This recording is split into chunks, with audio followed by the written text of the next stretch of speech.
Davy is the weak prince of an ordinary country, and after falling into a coma, his soul escaped to a temple where the souls of heroes gather. Davy has trained for thousands of years, and now he has returned as a maximum-level hero, and the fascinating story of royal life and Davy's revenge is just beginning from ancient times. The great hero who dominated an era just by name has shown the strongest of emperors who built an empire at the top of a large group in history.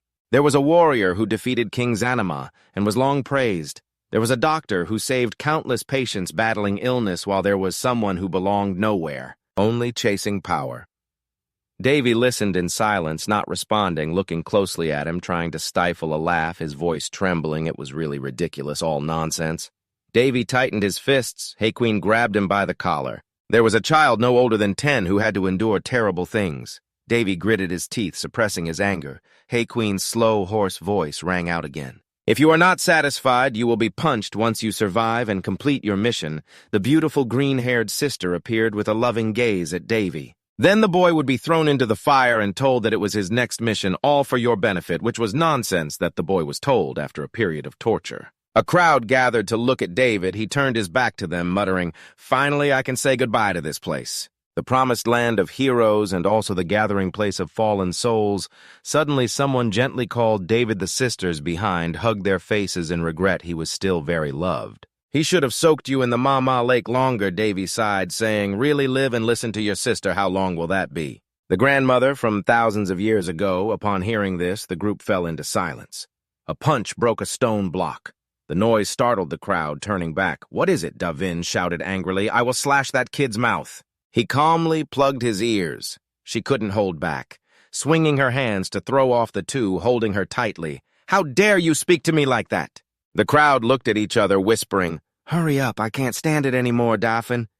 Hearing this, Daffin pursed his lips, suppressing his anger. When it was quiet, Davy let go of his hands and turned back. The people behind were now each doing their own thing. They looked at him, sighed. "Goodbye, Davy. Continue living and don't forget us." Davy's pupils sparkled with light, looking toward them. His steps were decisive. Davy turned and walked away. The people behind were moved to tears. They waved goodbye. Davy did not rush to leave, the corners of his mouth slightly curled up. Davy waved his hand, his voice firm. "I hope I won't have to see you again." He gently opened his eyelids once more. Davy opened his eyes. He was receiving an IV. Davy lay in a luxurious room. The curtains gently moved. Davy's hands trembled. He tried to feel his body, gritting his teeth, silently cursing his paralyzed body, unable to even open his eyes. Davy sighed in frustration. He had to give in. His eyes half closed. "I have returned." Davy looked at the wall in front of him, on which hung a family portrait. He realized he was the weak and abandoned Prince Davy and Raoul of the Round Kingdom. In the east of the continent, Thaiwan's is the little prince of this unusual country. And the first child of the king, that is me, Davy and Round. From the moment I was born, everything was fine. After all, I am still a prince, even though I live in a cocoon. But it is a palace, and enjoy the luxury superior to my previous life, thinking of this. He pursed his lips in silence. Should I cancel the luxury? Why was I so foolish back then? I believed that happiness would last forever.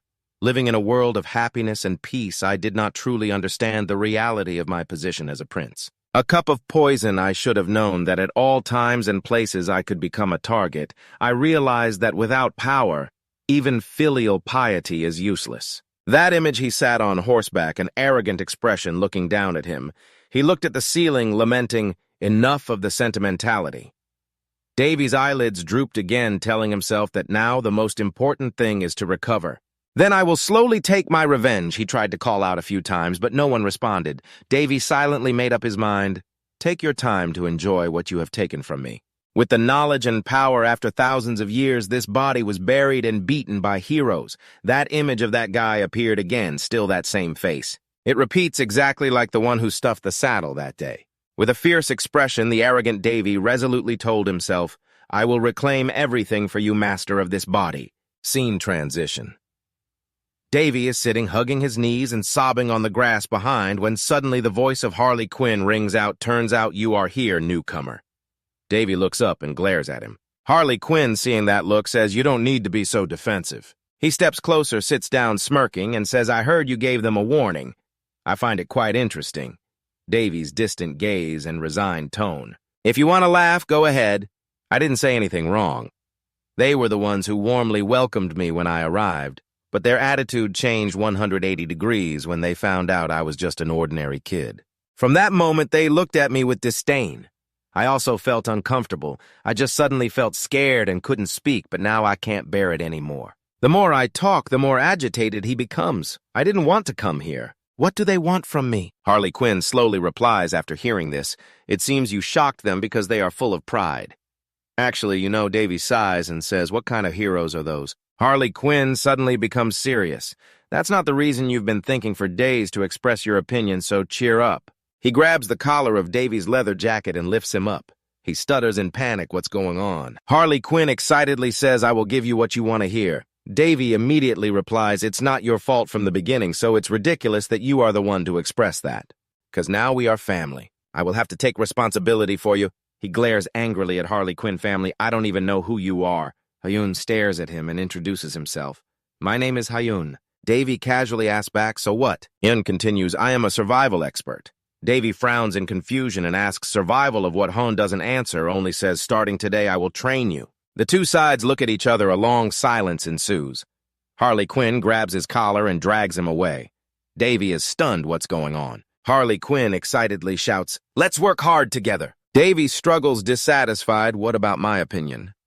The ceiling with the luxurious lamp hits Davy's eyes as he lies in bed, groaning. The medicine bottle beside him is almost empty. His whole body is drenched in cold sweat. Davy breathes a sigh of relief because it was just a dream. He exclaims, I really have returned. The next day at the villa, on top of a dome, that's where Davy is, the door to his room gently opens and a maid steps in. He looks at the ceiling and thinks, how many days has it been since I woke up? The only one who cares for and looks after me and enters my room is this maid. Not too surprising. I had been in a coma for a long time. Davy tightly closes his eyes, a bit annoyed. The maid has left, locking the room back into coldness, Davy thinks to himself. I should be grateful that at least they sent someone here, right? It's really hard when I move my body. He cracks his eyes open, observing the sound of footsteps gradually fading away. Davy slowly sits up. He props his hands on the bed, feeling proud, but I can still slowly sit up even though this body is incredibly weak. That's good enough. The first thing I need to figure out is, he glances at the calendar beside him, finally realizing. Davy picks it up to see what day it is.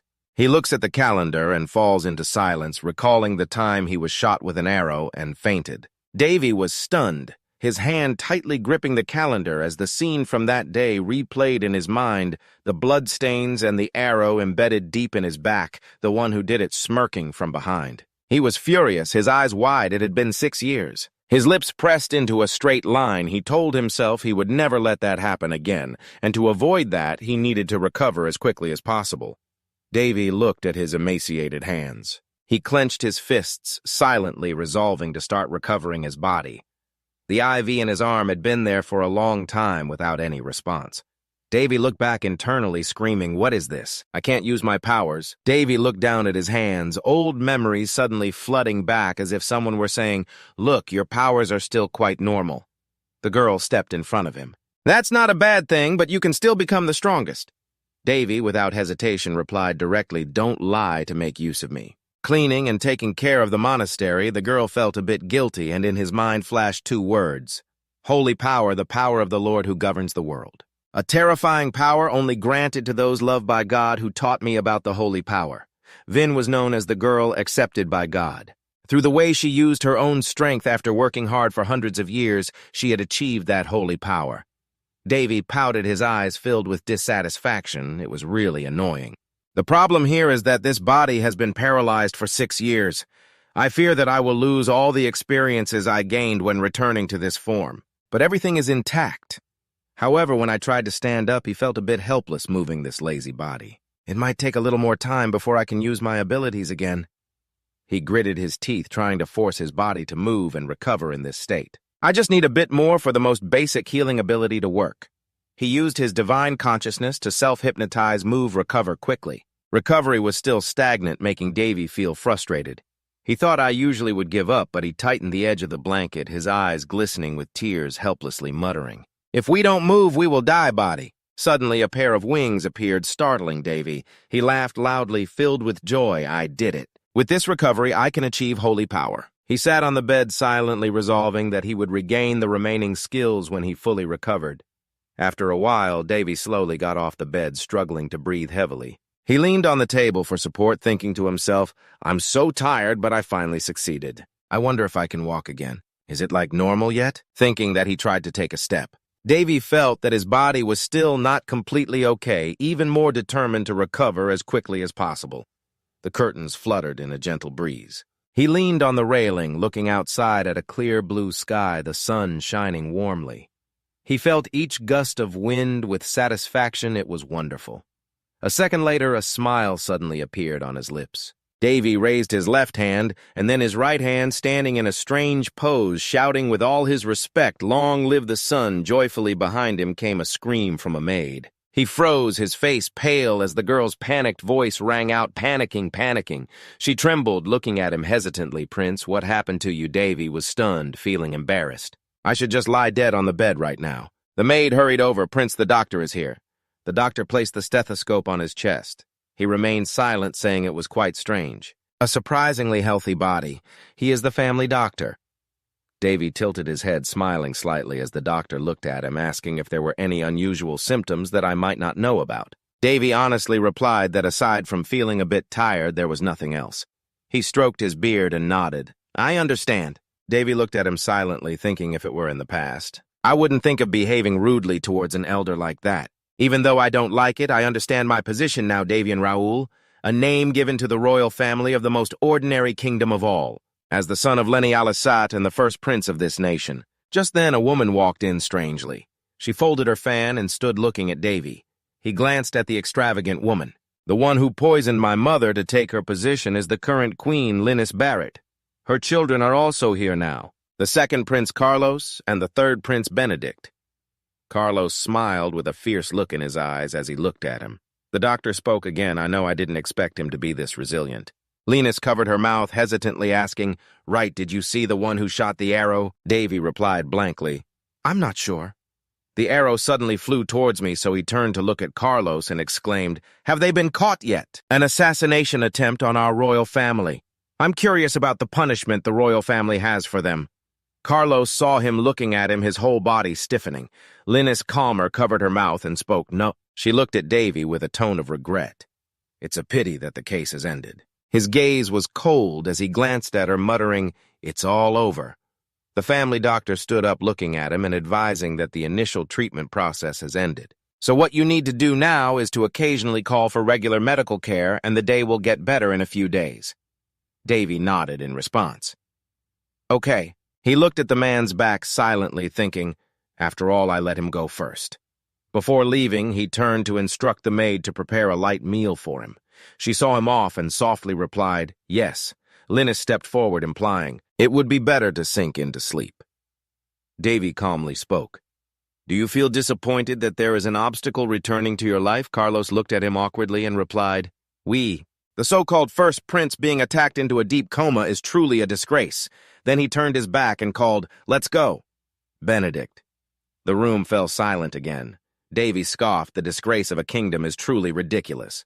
He looked at his thin hands silently, thinking that he had used holy power in front of them, but it seemed that no one noticed, probably because of the vast difference in power levels between him and them.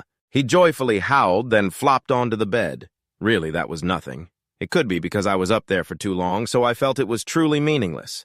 Nevertheless, I will still take revenge. And now just stay calm and recover. Vi rolled her eyes and said curiously, "I wonder what my first meal will be. Now I should find a way to increase my strength as quickly as possible. With my current strength, it might still be better to recover first and watch out for those lurking around me." Davy rubbed his chin, looking out the door silently, thinking, "Why is it taking so long? I'm so hungry." My hair, which I had grown for 6 years, has been trimmed. Davy pulled 2 chairs close together, exercising his arms, his mind swirling in thought. It's been 2 weeks since my holy power awakened. He propelled himself up and then jumped down. Davy gasped for breath, wiping the sweat from his forehead, lamenting how dull time passes. He looked at his hands, which had flesh and skin, returning feeling satisfied. "I'm recovering quickly. Many healing spells have restored a lot with the knowledge of a prophet who has studied the human body. With the medical knowledge that my sister often taught me, I have no difficulty in recovery." Davy snapped his fingers, commanding a stream of water to envelop his body. Once done, he gently lowered himself down, his whole body clean. Davy sighed. Magic is truly convenient. Just then, a voice called from outside. Prince Army here. His expression immediately darkened, but she has arrived. She opened a bowl of porridge and brought it to him. Your meal, sir. Davy's face was completely dark, his expression stiff during the meal we had been waiting for just because I was a patient, and they treated me like an old person. He sighed in frustration and repeated that Amy's porridge made him feel a bit guilty, and I'm really sorry. Seeing her expression, he replied, It's okay. Davy picked up 8 bowls of porridge and started eating while he said, Anyway, we need to prepare 5 more servings. Amy, confused, asked, 5 more servings? Davy finished the 8 bowls and placed them on the table, his eyes full of anticipation looking at Army. Sorry, I meant 10 servings. Army's mouth dropped open in astonishment. 10 servings. Seeing her worried, he reassured her, If we just order everything, it should be fine. Davy looked at the 8 empty bowls, rubbed his stomach, and thought, I guess I'm full now. The recovery magic allows me to digest 3 times faster than normal. He felt his body gradually getting stronger, and of course his stomach suddenly growled. Davy bit his lip and rushed off, leaving Amy a bit confused. The prince didn't respond, trying to hold it in. Damn it, I need to go to the bathroom. I'm digesting everything too fast. This isn't good. Quick, get to the bathroom or something might come out. Transitioning scenes, he adjusted his glasses and squinted at the paper, exclaiming, Wow, this is something I didn't expect. He thought to himself, Finally, I've discovered this truth. Davy sighed in frustration. Amy quickly raised her voice. I'm really sorry. He glanced at Amy and waved his hand. It's okay, you didn't do anything wrong. Davy looked at the paper in his hand and said again, No need to worry. After all, everything is because of them. Although the issue was quite clear, Davy still looked at the servant and asked, How many people are currently working here? Army scratched his face hesitantly. He didn't avoid the question and asked directly, It's just you here. After a moment of hesitation, Army bowed his head and said loudly, I'm very sorry, sir, I'm not allowed to speak. He sighed, observing and thinking to himself, This is not the king's castle. But it has been used by many kings in the past. He squinted and asked again, So you're saying that you alone manage this castle? Seeing her silent, he knew clearly. However, there was only one maid managing this castle. That's the price to return to the past. Even though it's lacking, I never had to worry about food. Davy looked at the maid and asked, What's the budget? Army replied gloomily, There's about 6,000 gold left, but perhaps my remaining assets are only 10 gold. He sat on the chair, crossed his legs, and asked, How much do we receive this month? Even if it's little, if we use it sparingly, the food issue should be resolved right. Army bowed his head and whispered, Every month I receive exactly 500 gold, but the amount we get is less than 100 gold. He looked at the girl in front of him, deep in thought. Am I being cheated out of money? Davy asked again, What about your salary? She looked confused and replied, Yes. Davy looked at her, her face turning red. Don't make me say it a second time. Do you receive your full salary? Yes. A girl fiddling with her fingers hesitantly said, I only receive about 1/3 of my salary. He was taken aback. What? He looked at the maid, assessing her. She was good, but truly a fool. Servants are assets of the nobility. However, Amy was the daughter of an artist. Due to her poor circumstances, she became a maid to take care of me in the castle without leaving for the past 6 years, even having to support herself with her own salary. She really is a kind-hearted fool, he thought. He slightly smirked and picked up a notebook to jot something down, saying, Take your unpaid salary from my income. The girl was astonished, her mouth agape. What? Davy snapped. I told you not to make me repeat myself. I'm sorry, but you said we have no food. That's true, but dear Prince... Davy paused, pen in hand. Prince, you can stop calling me that. Prince, you can stop calling me that. Ami obediently replied, yes, as she tilted her head and looked at him with a faint smile. After all, hearing you call me that makes me feel isolated, Ami thought to herself, her face turning red. The prince must manage his own assets. After thinking, he immediately transitioned the scene to the royal castle. Davy looked up and sighed, acknowledging that it truly is a place for the wealthy. The castle is indeed quite large. If they see me here, they will surely be surprised, right? Suddenly, Army spoke up. Sir Davy is lost in thought, his gaze briefly sad despite being in this situation. My father is not here either. Seeing her astonished expression, he sighed inwardly. Was it wrong to mention that it would be a big problem if the queen heard about it? Army looked around in confusion, and Davy turned away sarcastically. If you keep standing there like that, I will ignore you. My father did nothing when my mother was killed. Amy, following closely behind, said, I can no longer consider him my father. I will lead the way for you, and she hurriedly ran after him. Davy turned back, smiled gently, and replied, I look forward to working with you. Amy nodded. Yes. The man lightly stroked his beard, hesitating. I'm sorry, but using additional funds is a difficult matter. Looking at that curly beard, Davy frowned, thinking that his beard was quite bothersome. This is Davy taking the opportunity to glance around, assessing that this was indeed the finance department. He then looked at the people present in the room. It seems that their disdain for me is indeed true. The old man in the blue coat sighed. Seeing this, Davy dissatisfiedly plopped down in a chair, exclaiming twice. His sharp gaze shot at the old man. Are you joking with me? Everyone there turned to look at him in confusion. At this moment, he asked bluntly, The amount of gold that should have been received is 500, but why have I received less than 100? The old man hesitated. This took him a few seconds to think. That was the remaining amount of gold after deducting the costs to maintain the castle. Even other castles are the same. After hearing this, Davy sighed. Ah, that's why. He casually mentioned, The castle you are maintaining has cracks in the floor and weeds are growing all over the garden and the hills are gradually collapsing. No matter how you look at it, it resembles a haunted house. The people around finally couldn't hold back and whispered a few words. Seems like he's being cheated out of money. Shh, be quiet. Davy looked at him with a cold voice. Explain yourself. He clenched his fists, not speaking. The old man looked at Davy, feeling a bit of unreasonable pressure, right? This kid has a gaze like that of a king. Just as he was about to speak, calling the prince, he unwillingly lowered his head, saying, I have to explain to a kid. The old man shamelessly replied, What prince has to manage his own finances? The maintenance and upkeep are not managed by the finance department. This is a budget management place. It's not a funding place. Davy slapped his thigh, realizing, so that's it. I didn't know that. It's just that here or anywhere they overlook mistakes. Hearing this, the old man was already sweating coldly. Vi leaned on her cane and turned around. I'm done here. Let's go.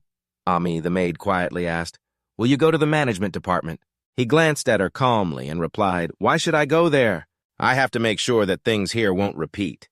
I bet they will blame someone to buy time. Go buy something.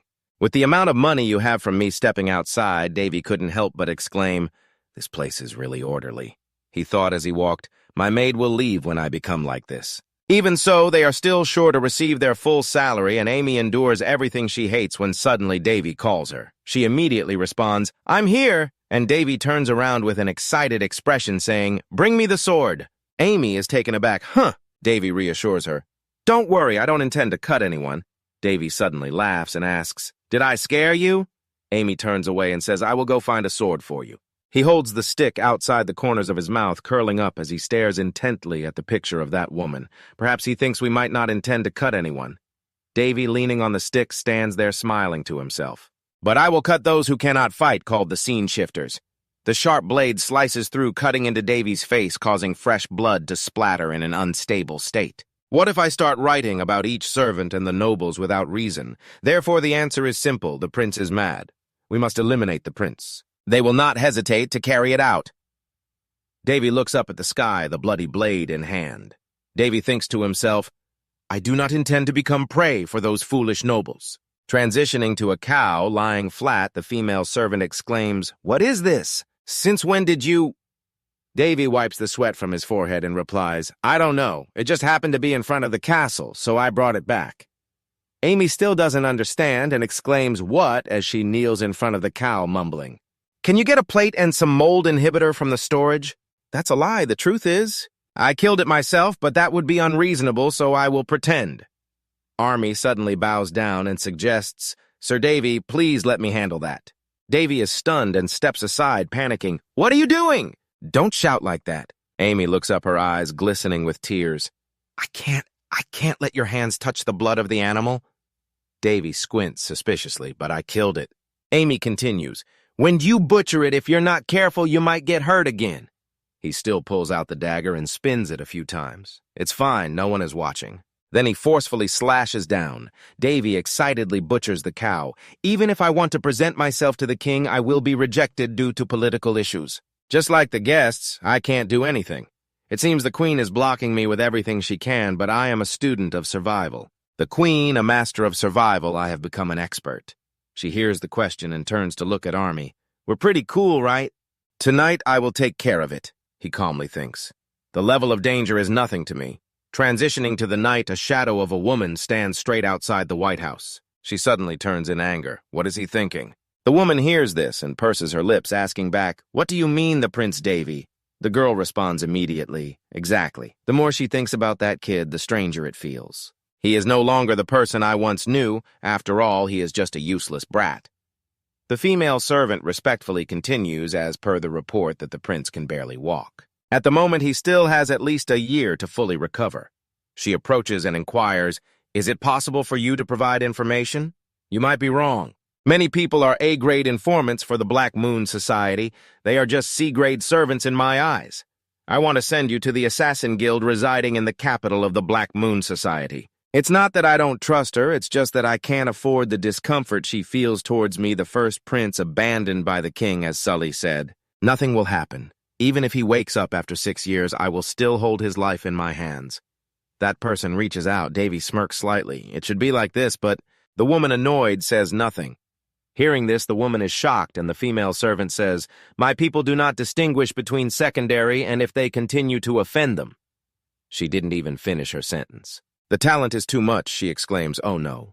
I only expressed what worries me. I can thwart Davy's plans at any time, but if I can't, you will be the one to pay for it. Remember to take her and pour the cup of tea away, criticizing it as really bland. You can go pour the rose tea out into the garden. She turned her back coldly and said, Anyway, it's best to get rid of the dogs that don't listen to their owner. And both of them left. Davy immediately requested, Please let me know when the scene changes in the dining room. Amy blushed and waved her hand. Davy smiled brightly, teasing a tree that split into many roots. It's like pulling a thread through hundreds of nails. The large stream of magic will be slowly and carefully torn into thinner flows. Davy vaguely looked at his tiny hands. Do you understand, kid? His face still looked confused. The hardest part is reaching the blood vessels in the brain. It's as difficult as pulling a thread from hundreds of golden needles. She sighed, her laughter trembling. That's quite interesting. Why do you say that? He should have died. She could split the ocean with her heavy words. Although she is a prophet, she resembles a priest more. Even in dreams, I see the staff of the great sorcerer. One person asked Davy if he wanted to die. And that's not a big deal. She calmly said that she just wanted to participate in this experiment. I will do my best to complete the assigned task, goddess. Vi then looked at them. Everyone gathered here is not just to look at me, so you will help me right. That's true, but her voice was full of confidence. Trust me. The experiment that I don't want to go through again. Davy vaguely extended his hand as she wanted to receive him, transitioning to a scene where the branches kept swaying. Prince Army spoke up. Are you taking care of the garden again? Army cheerfully boasted to her. The weather is really nice today. This garden looks so elegant now. Amy listened intently as he spoke. I'm fine, so you can go now. If anyone looks for me, let me know. She worriedly reminded, Don't overwork yourself, sir. Davy thought to himself that she usually panics about everything I do. But she has gradually adapted. He recalled the joyful moments with Army. It seems I'm getting closer to Army. She still refuses to eat with me, but things are gradually improving. Both of them played together happily to spend a peaceful day. Davy sat alone in the forest. Perhaps it's starting now, right? He began to unleash his powers, activating the field. A barrier appeared, and beams of light began to fly around Davy. He focused on absorbing them into his body, the sparkling beams as the air started to fill his body. Taking energy from nature, he exhaled a steady breath. Davy's face was full of satisfaction as he slowly opened his eyes. This is breathing with mana, the breathing technique of the sorcerer Odin. Davy's hand slightly curled as he understood the level of energy his body could hold. It needed to be practiced and used regularly, and Davy's mood improved. However, through this method, energy usually takes several months to gather. This is the miracle of the breathing technique. He thought that if this country could learn this technique, it would bring a great revolution. However, I have no intention of revealing it to anyone. Davy's lips curled slightly. It's not something that can be easily achieved, is it? The grass and trees around him swayed in the wind. There was someone standing afar watching Davy. He also noticed that there seemed to be someone over there. Behind were dense canopies. Davy was not worried at all. He calmly left. Even though I am being watched by many people, it is certainly because of the Queen. Paying attention to it will only bring trouble to myself, so it's best to leave. Even though I am being watched by many, surely due to the queen, if I pay attention to it, it will only bring trouble to myself, so it's best I should leave. He stepped into a bush, thinking this might help him if they believed he was a foolish and weak prince. Davy walked through those bushes. Due to the spread of the energy distortion field, I was able to practice peacefully and had accumulated quite a bit of energy. However, Davy's face was filled with helplessness. Perhaps it was time for me to do that. He cursed the damn energy circle.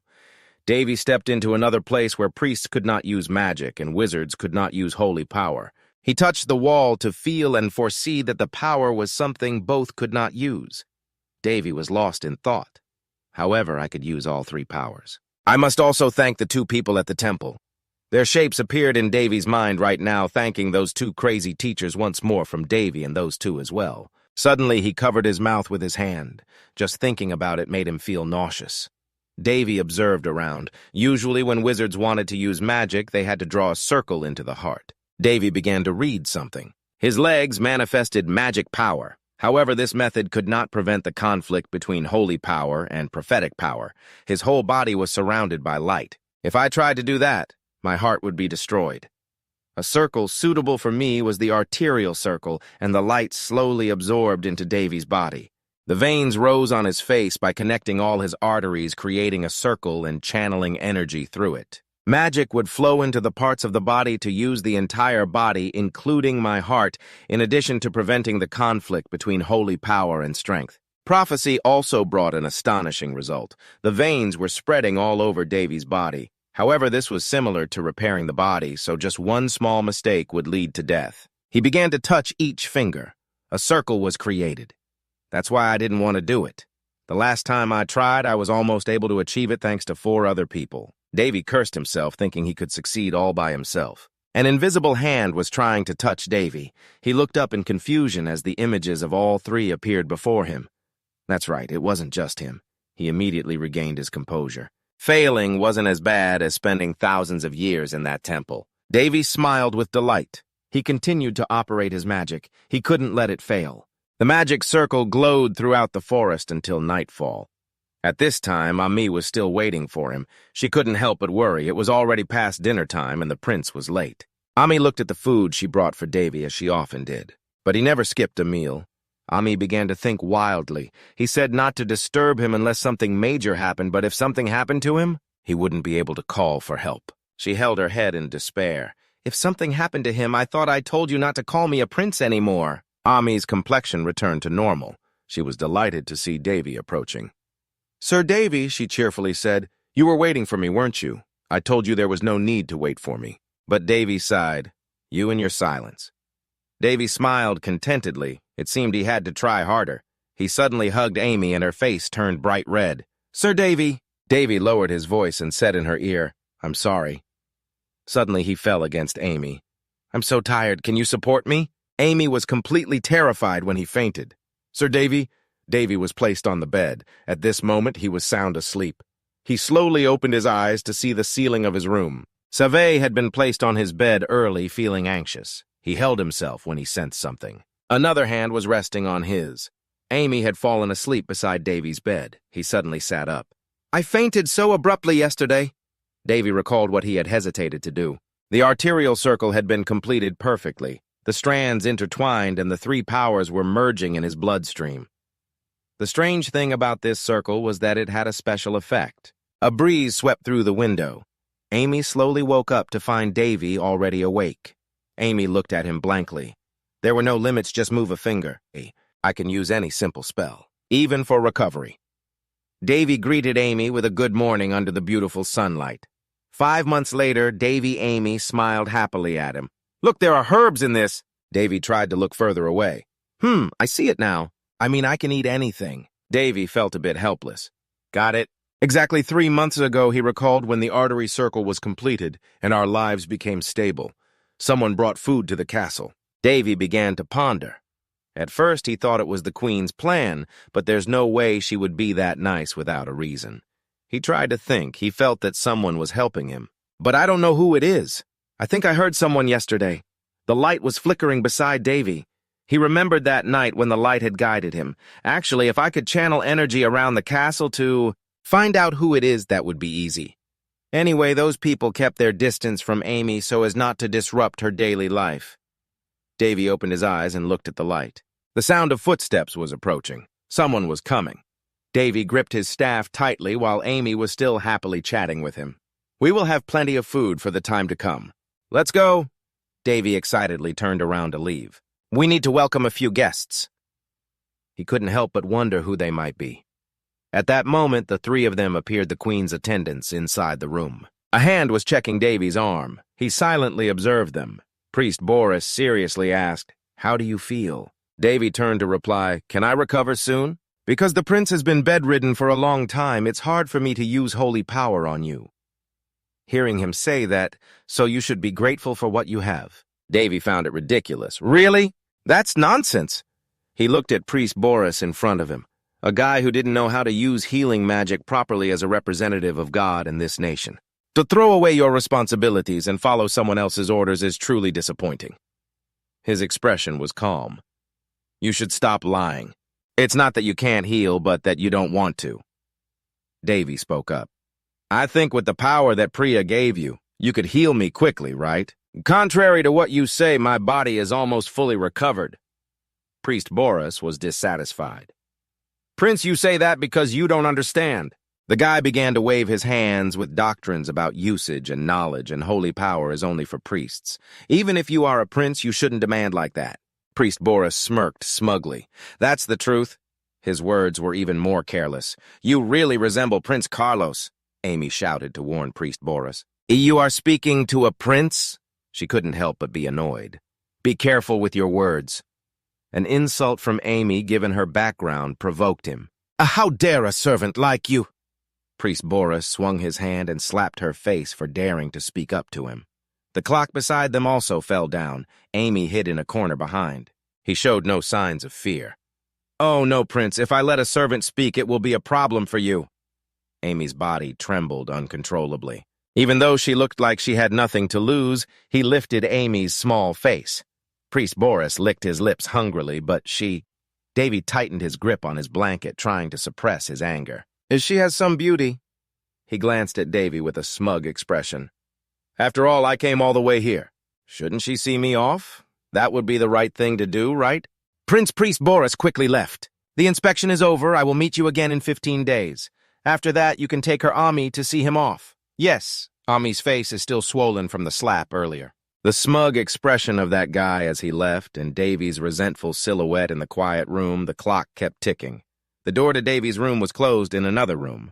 His voice echoed, remember the Priest Boris threatening her. You must go alone to Ami, horrified when she heard him say, remember that the prince's life is in my hands. His gaze turned venomous. Is this a loyal servant? Why should you care? Ami was shocked, mouth agape. He is just a useless prince. The mirror hung on the wall and the clock was falling to the ground, suddenly feeling my body turn cold. The room was quiet with no one passing by. An undefined emptiness in the soul. The floor had a crack just formed, and a rage overwhelmed everything. As he rushed past the window, Davy quickly left. My self-esteem is too high to take this lightly. And Daffin said that I am no different from a beast if I cannot control my anger. His legs were picking up speed, but it seemed it didn't matter much, did it? He was filled with determination, holding a sharp sword. The Priest Boris shouted for someone. At this moment, Davy was charging at the prince. Rage could be a spice in life, and also a guiding star for your goals. He smiled triumphantly. If laziness is the key to advancement, then rage is the drive. His soldiers all fell down in the hallway, the voice echoed. Remember, the Priest Boris is threatening her. The life of that Prince Davy is in my hands. Are you implying an assassination of the royal family? His arrogant expression. What does that have to do with it? After all, that guy is just a half-breed. The Queen will acknowledge that with me. Army frowned at him, do you think, in this capital city? Is there anyone who will stand on the side of that useless prince? Priest Boris laughed triumphantly. Who would dare punish me, a close associate of the Queen, the successor of Bria, right? At this moment, Davy was sitting behind him. Listening was also good. He was horrified to turn around. I also need an excuse. A sword tip glided across the Priest Boris's face. He lay beneath Davy's sword. He couldn't believe it. How could Amy, a criminal against the royal family, face any punishment? Priest Boris gritted his teeth in frustration. Impossible. He couldn't accept it, shouting, How can I move? The sword tip was still pointed at the Priest Boris's face. This is why you remain in a position without promotion. I never needed that filthy magic from you from the start. She was still in a daze when he called Amy. Davy, helplessly reminded, I said, "Don't make me say it a second time." At that moment, she remembered Davy's question. A criminal against the royal family will face punishment. Ami clenched her fists, that was Davy, without hesitation, swung the sword horizontally at his head, executing him on the spot. Blood continuously fell to the floor as he clutched his bloody neck, speechless. The queen priest Boris hurriedly fled. She will not let this go. He smirked under the beautiful sunset, thanking that warning. But I assure you that Davy, without hesitation, will sever his head. Those who follow you will also disappear. The shouts of madness, "Are you crazy?" Davy remained silent. How could you kill a disciple of the Holy Land? She gritted her teeth in anger. How dare you do that? Linus Barrett continuously cursed at him. If you are not. Davy interjected. That disciple threatened my life, so I punished him according to the law. What is wrong? She waved her hand. Your house? Davy remained calm. It's ridiculous. Linus Barrett's arm suddenly froze. Only when I was unconscious did the law of this nation become so cruel. Davy's expression remained calm as everything unfolded, and the king remained silent, doing nothing. But for me, you have punished the one who committed treason against the royal family. He scoffed at her, absurdly wondering when the royal status had become lesser than that of a mere disciple. She clenched her fist to suppress her anger. How dare you undermine the king's authority? Linus Barrett shouted. I don't care about your reasons. That's not something you can judge on your own. There will be complaints coming from the Holy Land. I know you will be just like your foolish mother. Davy lowered his head. Of course I have to be like my mother. But I don't like it when she talks about my mother like that. She keeps mocking Davy, saying that both you and your mother are shallow. Davy was now in a state of anger, Your Majesty. He looked at her with a warning glare, cursing the parents of others in front of them. Seeing Davy's gaze, she suddenly felt fear. It was not a good behavior. The swords were swung, causing Linus Barrett to turn pale. Davy held the sword tightly in his hand. Chains appeared, and her fan fell from her hand. The servants quickly surrounded to protect Linus Barrett. Those servants wrapped chains around Davy. He glanced at them, saying, "It's nice to see your loyalty." She unconsciously sat down in fear. "I thought it would be more enjoyable if you added a little more." Davy sighed helplessly. He calmly sat down on the chair. Too much pressure for someone who is lost. Whether it is a queen or anyone else, Davy smiled at her, saying that trying to kill someone from the family is a deserved outcome, right? She realized Davy's hidden meaning. Linus Barrett couldn't help but be horrified. It couldn't be. Thoughts about that incident flashed in her mind. She knew Carlos was the culprit. Davy smiled smugly, calmly, looking at Linus Barrett's terrified face. "Of course I know. I'm not stupid enough not to realize that." "Oh, but don't worry. It's not time for that yet," she spoke. "I'm a bit tired, so you can go home now, can't you?" Davy smugly asked. "Oh, are you tired from slapping a sick person, you bastard?" He reminded her, hoping she could be more serious when in my presence. "Many people can see. The state of this castle is not good. You have brought all the workers here." Davy's expression was arrogant. "I want you to ensure that this place will be repaired as soon as possible. If this continues, there will surely be some strange news circulating." Linus Barrett was even angrier. "Surely you understand what that news is, right?" Davy thought to himself that it wasn't a bad idea after all. He continued, "It will help you make more careful decisions." She could only remain silent, listening to those mocking words. "That's right, isn't it? The esteemed queen, the furniture was thrown out, the vase was mercilessly tossed away. A half-breed, the servants were too scared to look up, daring Linus Barrett to scream in contempt, 'Me.' The surrounding servants dared not speak." She placed her hand on the floor. "All right. If you want Linus Barrett's face to become terrifying, if your wish is to die, then I will lend you a hand. Such behavior shows a lack of respect. That will be the reason you must die in the castle. It seems the rumors are true." "What rumors?" The hurried footsteps of the army. Everyone couldn't help but discuss the events of that day. "About that prince." No one can explain his behavior after waking up from the coma. The army was busy and looked confused. "Get in line." She quickly returned to Davy's room after the death of the priest, and the queen was warned. This situation in the capital is understandable. The pages of the book were turned. The rumors were spreading far. Davy still calmly sat reading. "The Prince Davy is crazy." That's the rumor everyone in the palace kept discussing together. And half of the people in the palace were on the side of the queen, whose reputation was gradually declining. Ami's sparkling eyes, "Prince, look at this." She happily ran over bringing something to Davy. Davy, helpless before Amy's joy, asked, "Again, I don't need the herbs. This is something we should be grateful for." Amy happily said that someone must know you are a good person. Davy looked at her in confusion. "Do I seem like a good person?" Amy excitedly replied, "Of course." Amy smiled brightly at him, an immediate response even though he had killed someone right in front of her. Davy looked at the person in front of him. She truly is a special person. At that moment, someone came in. "Sir Best First is coming from afar. I have brought the sinners here. Wait there." The butler of the royal family said that I have brought the sinners as instructed by the queen. As you wished, they are kneeling at Davy's feet. "These are the ones who have shamelessly embezzled your money and are now fleeing," Davy replied. "I know there are a few familiar faces here." He stood up and looked at them, corrupt and fleeing. Usually, how would this be punished? That depends on the authority of the person, but usually it's death, and their family members are terrified, shouting, "Prince, we know our sins." "Please forgive us." Then he adjusted his glasses. Now we see Davy bowing his head. A rumor has been spreading recently that their faces turned more terrified. "I am a bloodthirsty person?" "Yes, there have been some rumors like that lately." "So you start teasing. Should we proceed accordingly?" They earnestly pleaded, "Please, Your Highness, you are not like that." "We beg you to spare our lives, Prince." They bowed down. "Please." Davy calmly called him, "I understand." And then he ordered, "What are you waiting for? Take them to prison and starve them. They shall not even drink water, those corrupt ones who dared to siphon the royal treasury." "It's a death sentence, though not entirely joyful, as this is the Queen's decision." He smiled contentedly, "But I will play along anyway." Everything is getting more interesting. The screams rang out. "Those people will be executed in 9 days. Voices continued to echo, "Prince, please spare us." The prince changed the scene. "The serving positions will be assigned as early as noon today, all right. I will keep Ami as my maid, train her to be a high-ranking servant, and raise her salary. I will follow your wishes." The glasses were placed on the reading table. "And one more thing, Vi ordered to meet my father. Is that still not allowed?" The butler bowed his head. "I apologize, that is my father's or the Queen's order," he stammered. "I am just the messenger." The butler reminded him, "You need to stay calm and careful. I understand what you want to say, calm." He sighed in relief when Davy promised that he would remember. The butler bowed. "Then I shall take my leave." He spoke to the back of the man as he was leaving. "I have eaten the food that was sent," so the butler paused. "The food is still sufficient, so you do not need to send more medicine. Everything is gradually getting better. Perhaps everything else will be the same." He chuckled. The butler turned to him. "I do not understand what you mean. Perhaps it is due to your kindness." Suddenly he said, "It seems you are about to entertain a distinguished guest. So I shall take my leave first." Davy wondered how he knew that the butler left, "Please rest."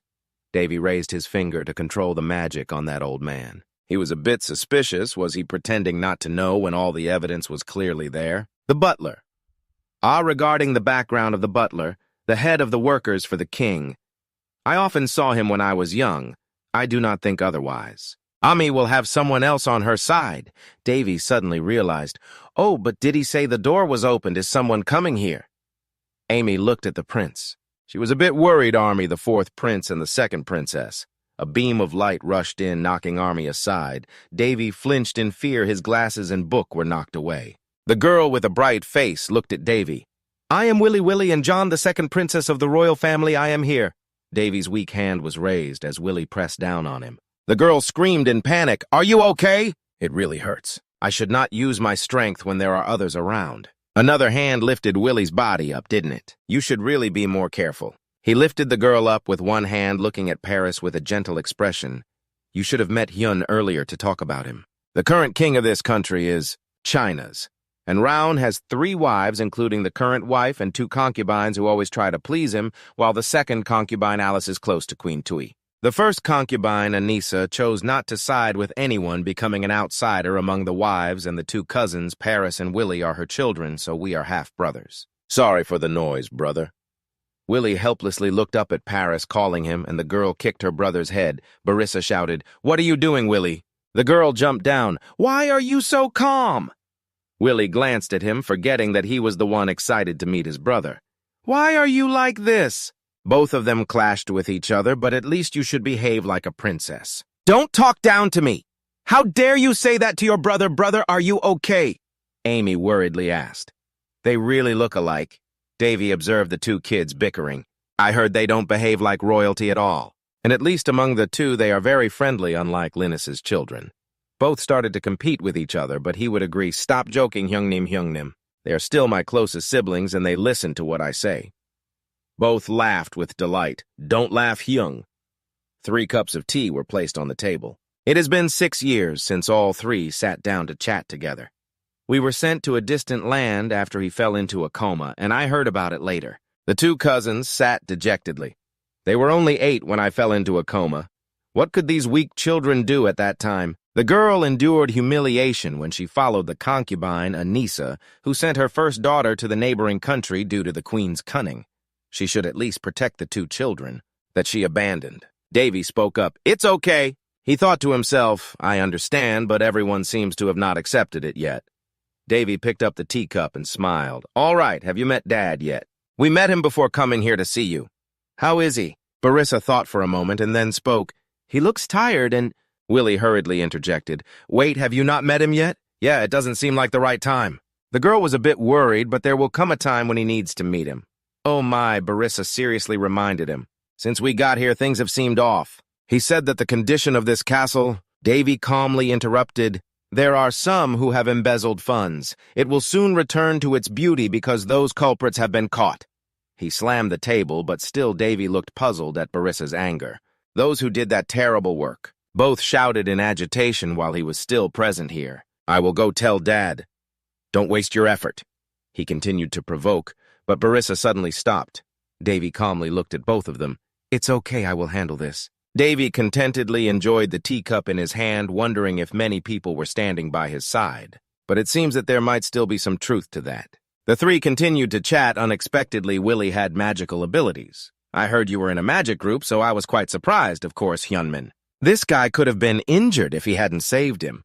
The 2 brothers continued to bicker with each other, and he even ran after you. "What did you say?" Davy felt confused about why they were fighting. "To qualify for the swordsmanship competition, you used magic to cheat, didn't you?" "Don't say such nonsense." "You earned your skills." Both paused when Davy suddenly asked about the swordsmanship competition. Both were getting more anxious. "You fool, our plan is ruined because of him." "Anyway, we will talk about that with him. It won't change anything." Barissa adjusted her voice and presented a letter. "So here it is." Davy looked puzzled as he opened the letter. "This is a competition held every 5 years. He focused on reading the contents of the letter. "This time, the competition will be held in the Kingdom of Palestine, a competition that encourages harmony and connection.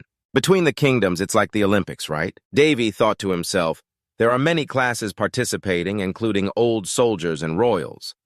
Davy glanced when someone spoke up. He took his chance when he could. Barissa bluntly said, "You haven't left this kingdom yet, right? So I asked my father for permission for you to come with us." Willie immediately chimed in. "No, I was the one who asked him. Let's go together." Davy listened seriously as they spoke. "The Kingdom of Palestine is a beautiful city. It seems it will be very nice. If you're worried about your weak health, don't worry. I will carry you." "Right, he will be my porter." Davy hesitated a bit, looking at the letter. Both brothers continued to argue with each other. They suddenly looked at Davy, and it seemed like it wouldn't be wise to refuse this invitation. The 2 brothers excitedly looked at each other. "He will go with us." The 2 of them tossed their teacups up. "Hey, don't destroy my palace." Davy smiled at them. Among them there seemed to be happiness. He said he would agree. "It seems we should enjoy this life at least once." He stood up. Davy looked up at the vast blue sky outside the window. It doesn't seem too bad to enjoy this world, right? He held the letter in his hand. Davy's heart became excited with a bit of joy. The clear blue sky outside the palace seemed to be waiting. Willie felt the same way. Wow poured into the luxurious cup the swordsmanship competition inside a luxurious room. Paris will turn 14 this year. She is also approaching adulthood. They discussed together. They might be meeting and chatting right now. The teapot was touched by fingers. Best first reassured, "Please don't worry. The prince has matured." He recalled Davy's appearance. He was calmer and more composed. I was also surprised to see how much he had matured. The person opposite was not pleased and interrupted enough already. "Even you are admitting that." Chinese picked up the teacup. His displeased expression was evident, making me not very happy. Sitting in a quiet room, Davy gazed at the magnificent picture. He cheerfully looked at the house, the current state of this house. No longer a haunted house thanks to her order workers were quickly dispatched, and this place has become more like a home to live in. Ami excitedly exclaimed she was moved to tears, unable to believe this day had come. Truly, he awkwardly looked at her. It seemed she was too overwhelmed. She wiped her tears. I am very happy. It's great that everything is getting better. Yes, someone speaks up. Are you ready, Hyungnim? That person reminds us that it's time now. Ami, you have packed your things, right? She replied, yes, I'm all set. The door slowly opened, so shall we go. The four of them set off together for the martial arts competition. The martial arts competition is an event that attracts global attention. Its influence is immense. Besides Paris participating in the competition, I have also been allowed to go along, and it seems quite tense if Paris can achieve any results. Then the position of Prince Carlos will be shaken for some reason. The Queen agreed to let Paris participate in this competition because she is certain that Paris will not achieve any results. Or is that just her plan? Chinese slowly steps out to greet the king of the Sun Kingdom. We welcome the king who rules the entire country of Germany, the king of the kingdom. Davy contemplatively looks at him, the one who holds the greatest power. This is the first time seeing him since waking up from the coma. He has avoided meeting for half a year now, and now he wants me to come here. He waves his hand and raises his head, asking, "Are you confident?" Barissa respectfully bows his head. Yes, I am sure I will represent our kingdom through my achievements. He places a hand on his shoulder. Suddenly, Chinese notices a spot, which is Davy, his expression cold and emotionless. He turns away before leaving. He says it's really nice to see you healthy. Willie curiously looks at him. The girl calls her Hyungnim, not wanting to show her emotions in front of him, even though he is the current king. The royal messenger announces, listen here. The participation of Prince Paris is significant for this purpose. We will lift the curfew and start organizing the festival. He no longer shows confidence and heroic demeanor. He has really changed. Like an old lion. Completely tired of everything. It has really become dull, hasn't it? Transitioning Da Vinci looks out the window, Barista excitedly says. Quite interesting, isn't it? He gently watches the two talk. However, we have senior royal guards protecting us, so even wild animals cannot attack us. Willie asks with concern, Han, you don't feel comfortable, do you? He calmly replies, don't worry, I'm fine. I feel anxious that this trip will become dull because you have to bring me along. Both of them say in unison, not at all. The girl holds a glass of wine. He has prepared wine for us, so there's nothing to worry about. He reminds her to speak carefully. The girl looks at the wine bottle. This is the first time I've tried this type of wine. Where did you get such good wine? The corner of his mouth slightly lifts. He isn't sure this is some of the things his mother left behind. Paris looks concerned. Can we drink this precious thing? He replies, why not? Then he calmly explained that instead of keeping it, we should drink on days like this. Right, he smiled. You've changed so much, Hyungnim, you're licking your lips, huh? The girl quickly jumped in and replied, that's right. He recounted how he had once protected and valued everything his mother had left behind, feeling shy. He raised an eyebrow. This kid has a good memory, huh? The three of them raised their glasses of fine wine together. It's not something to keep, but something to use up. Cheers, I love your way of thinking. They all cheered, and soon it was dark. They gathered around a fire. We will set off tomorrow morning. It will probably take another day to arrive. The barrister worried this is the first time he will sleep outside. Are you okay? He replied, I'm fine. Davy wondered, how's Willie? He sighed. I've taken him to another place. He scolded he must have drunk too much. He then burst out laughing, I'm sorry. He looked off into the distance. Do you remember? You once said you wanted to camp out like this. He continued, even though we have shortened it a lot because I think it would become heavy for you. He smiled, looking at his cup of water, understanding that this trip could easily come to an end. By riding slowly because I am a patient, right? Some things have changed, but some things remain the same. So he responded to his concern. I quite like it, thank you very much. The conversation ended and the barrister left. Army approached, Your Highness, you should go rest. Davy propped his hands behind his head. The moon tonight has become really beautiful. She found it hard to understand. He used magic to break a branch. He held that glowing branch. It's wonderful to mark a return. He gazed at the two moons. One soldier pointed to the red sky that's Ceros and the blue one is Greece. He was excited. They even said, Cyrus is the one who starts the light, and Cyrus is the one who ends it. An enigmatic voice spoke up. You seem to know him well. He arrogantly placed his hands on his hips. A teenager could be smarter than you. This conversation should have been with a woman. Someone wondered, what are you doing to yourself? An unclear voice echoed from somewhere, it's nothing. I'm just talking to myself. The two soldiers turned to look at each other who just said that. Davy appeared. "Are you a ghost? It's me." He held the branch and approached. The two children had hired 5 guards, and 4 out of 5 of them were skilled in sword fighting, so that should be enough people. He raised the branch. If nothing too big happens, right? Like being attacked by assassins. He observed about 20 people and silently assessed. They plan to attack while everyone is sleeping. They even hide their bloodlust to become quite skilled assassins. This is clearly the act of that woman. An opportunity to eliminate me, including those 2 kids. No way she could let this opportunity slip away. I don't want to use my power now. That would raise suspicion, but right now that doesn't matter anyway. Those who witnessed me using my power are here. With a swing of the weapon in hand, those people would be taken down. They wouldn't survive. If you don't have teeth, you should use grilling, right? The one who taught me about swordsmanship said that. He held the dry branch. Anything in hand could become a weapon. Don't forget, in combat there are no rules. He confidently swung a few strikes. It depends on what you think he practices with that branch. A piece of cloth can also become a sharp sword. What is Davy so pleased about? Their abilities are only that much. They cannot touch Hermes, the one who taught me about death. You mock a boring guy. He casually looks back at me just to confirm that those people are trembling. But isn't it the queen who sent you here? He turned completely around to look at them as if playing a game of bull rush. Why is the public so tense? He smiled brightly. If you don't want to answer, then never mind. Davy walked slowly. He quickly appeared right behind a guy.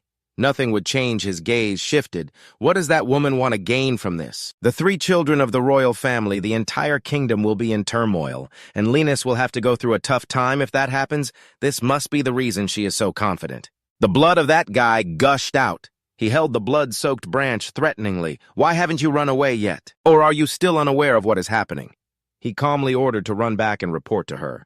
Our village will destroy everything we have, no matter how much she threatens us. Everyone was horrified looking at him. They immediately left. Davy placed the branch on his shoulder. Wearing a strange smile, he blocked the path of a guy trying to escape because I told you to do so. He swung a strike that was a lie, you fool. Davy swiftly killed them all. He stepped towards a dying guy. How could you believe that so easily? He mocked the Foundation to become an assassin. His calmness, that guy cursed assassin my ass. He decisively stabbed down. If no one witnesses it, it's called an assassination. He calmly walked away. Someone once said that, so remember at that moment 2 guys rushed at Davy. He looked at them. It was useless if they intended to attack from behind, he observed carefully. One guy was fleeing, he commented, while his comrade was fighting. He gently killed the other 2. You are not worthy of this title. Davy arrogantly threw the branch away. I had prepared this when I saw you. He pointed in one direction. A red dot appeared in the darkness. It aimed straight at the fleeing guy. As long as you don't leave this land, you will not be able to escape. He waved his hand. That guy was immediately controlled. What a cruel way to do so. But everyone taught me that one must end things nicely, so there should be no mercy for those who intend to kill oneself. They taught me a perfect ending. Davy stepped over the bloodied branch. It was a magnificent assassination. He stretched his hands behind his head. That's right. Assassination, no matter what happens, as long as no one discovers it. This is a perfect assassination. Linus Barrys sat gloomily on the chair. What happened? Sario was blindfolded. All the candles linked to their lives had gone out. She coldly said, they have been cleared away. She replied, yes. She put down the teacup. So what about those fools? She reported, it seems they are almost there. Barry slapped her hard. She cursed, what the hell are you joking about? Look at what you are saying. She pretended not to believe just 3 kids and 5 guards, but you are saying that 20 people are all dead. Is that all the black and white society is capable of? Sario is still trying to be polite. We are investigating this matter. It seems someone has helped the prince, making her annoyed and biting her nails. Who will help those half-breeds? She ordered to quickly find that person. I will make that person face the consequences for daring to obstruct me. I bow my head. I understand now. Barriette, don't forget the reason I work and support you is not to receive anything from her. She frowned. You understand, right? She threatened that if you fail this time, our contract will end, and I will use the power of the royal family or even the power of this country to bury the Black Moon Society. I replied, I will remember. Willie excitedly called out, Young Nim, look outside, Young Nim, we have arrived. I see it now. Barissa reminded Willie to remember that you are a princess. The stubborn girl said, leave me alone. Finally, they arrived at the Kingdom of Palestine, a small but highly developed kingdom. And the kingdom is created with the most iconic architecture here. Davy admired the scenery around him. He spoke up, looking at your expression, you seem quite happy, and this is where the competition is held. All 3 of them walked together. This stadium is often used as a battlefield. They famously discuss having fighters or even monsters fighting for their lives here. That's brutal and savage. They walked while discussing. Anyway, how's the competition going? Do you know how many people have registered to participate? It seems that 8 countries are participating this time. Starting from the host country, and then in order this competition is organized with representatives from each country. Davy sighed. Finally, it's a showdown. About the pride of each country, it's quite dull when only those under 20 years old participate. They continued walking. That's because this competition is only for the younger generation. It seems it's not yet time to hold a competition to find talented individuals, and this battle is simply to showcase among the countries. Willie mischievously pointed at Barissa. This idiot is our kingdom's representative. Are you here to cheer or to sabotage me? Davy gently looked at his 2 younger siblings. Paris's skills are quite impressive for her age. Something to look forward to thinking about the representative from the French kingdom. It seems quite promising, right? Willie remembered. Do you know that in the French kingdom there is someone incredibly strong? She seems to be the Princess of Swords. He crossed his arms. Who is that? The girl wondered.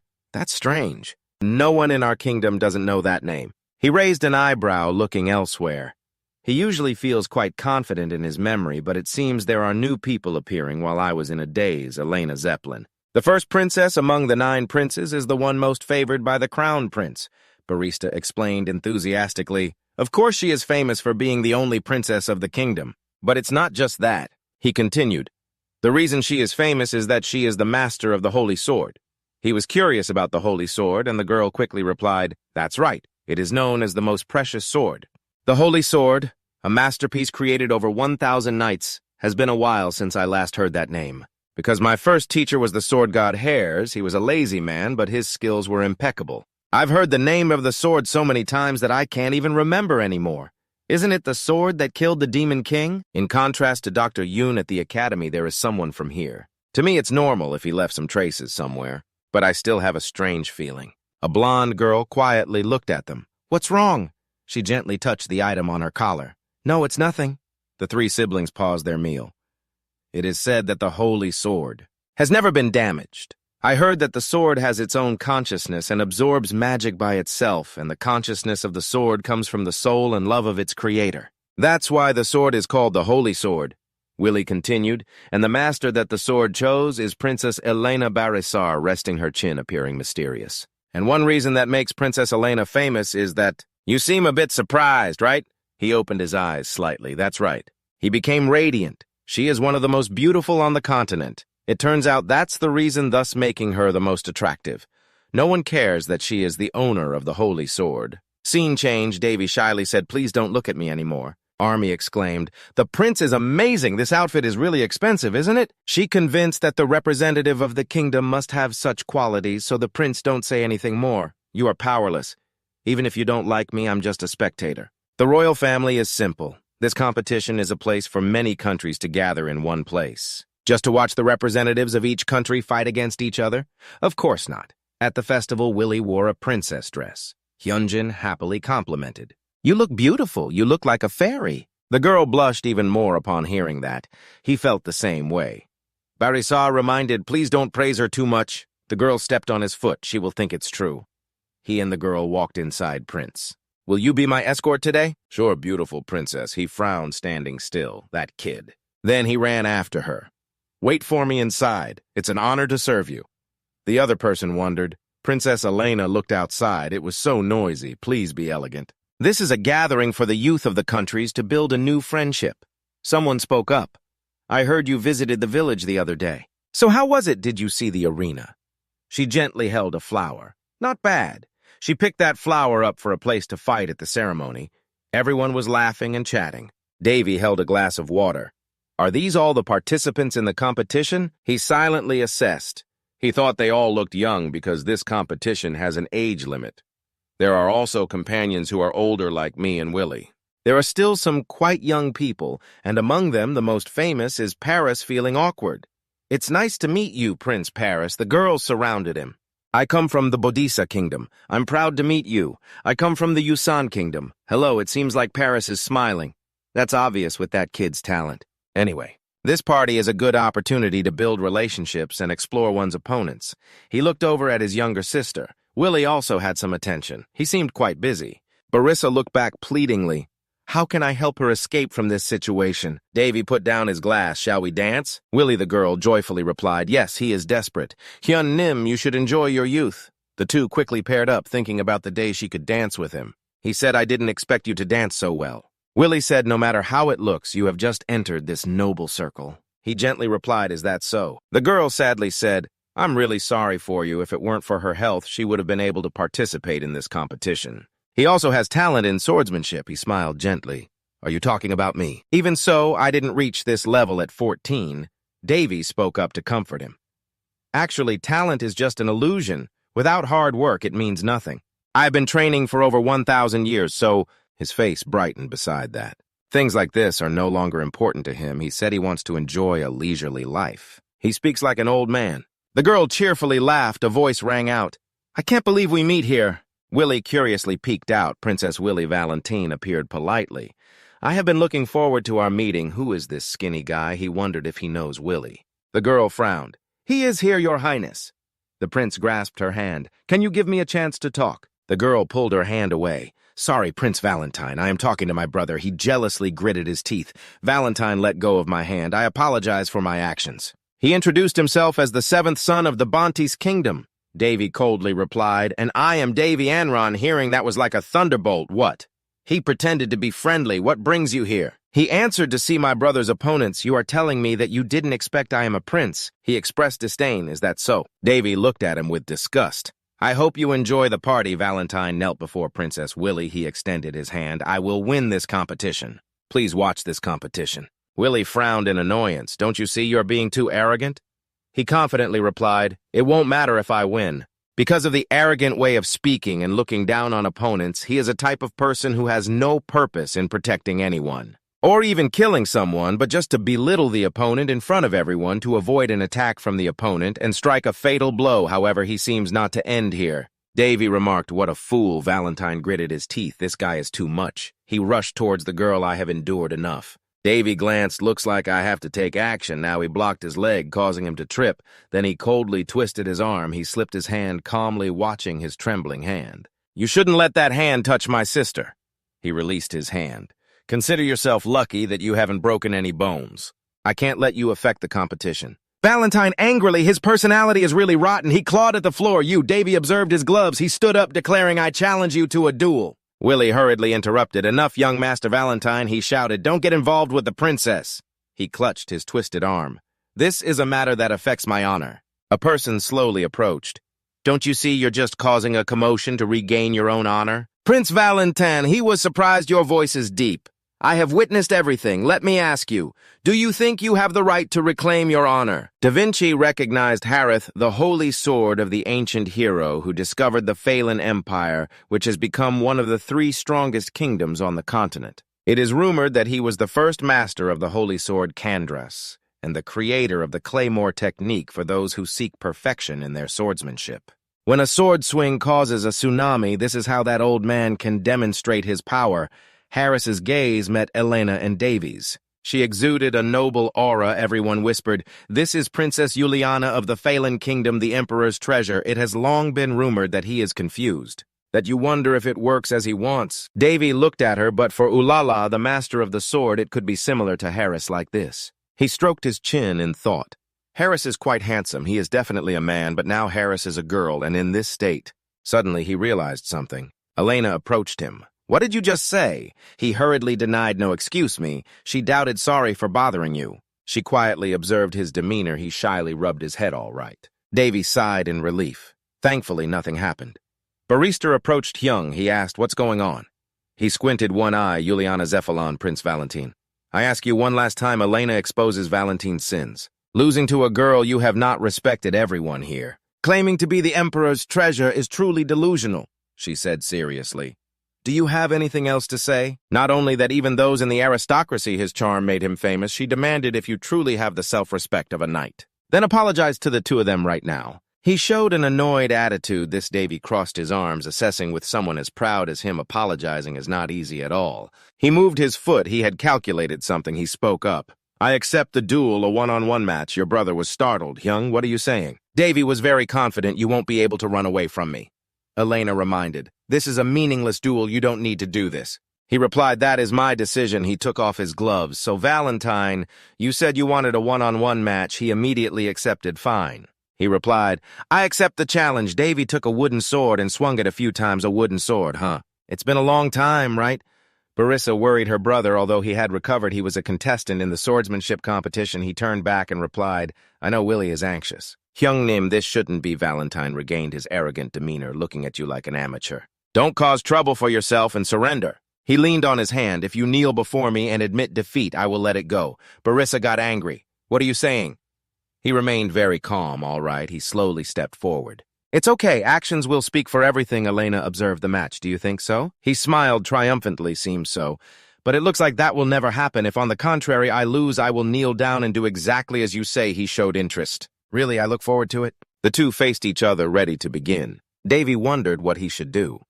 He was just a frail person who had only gotten out of bed for nearly a year.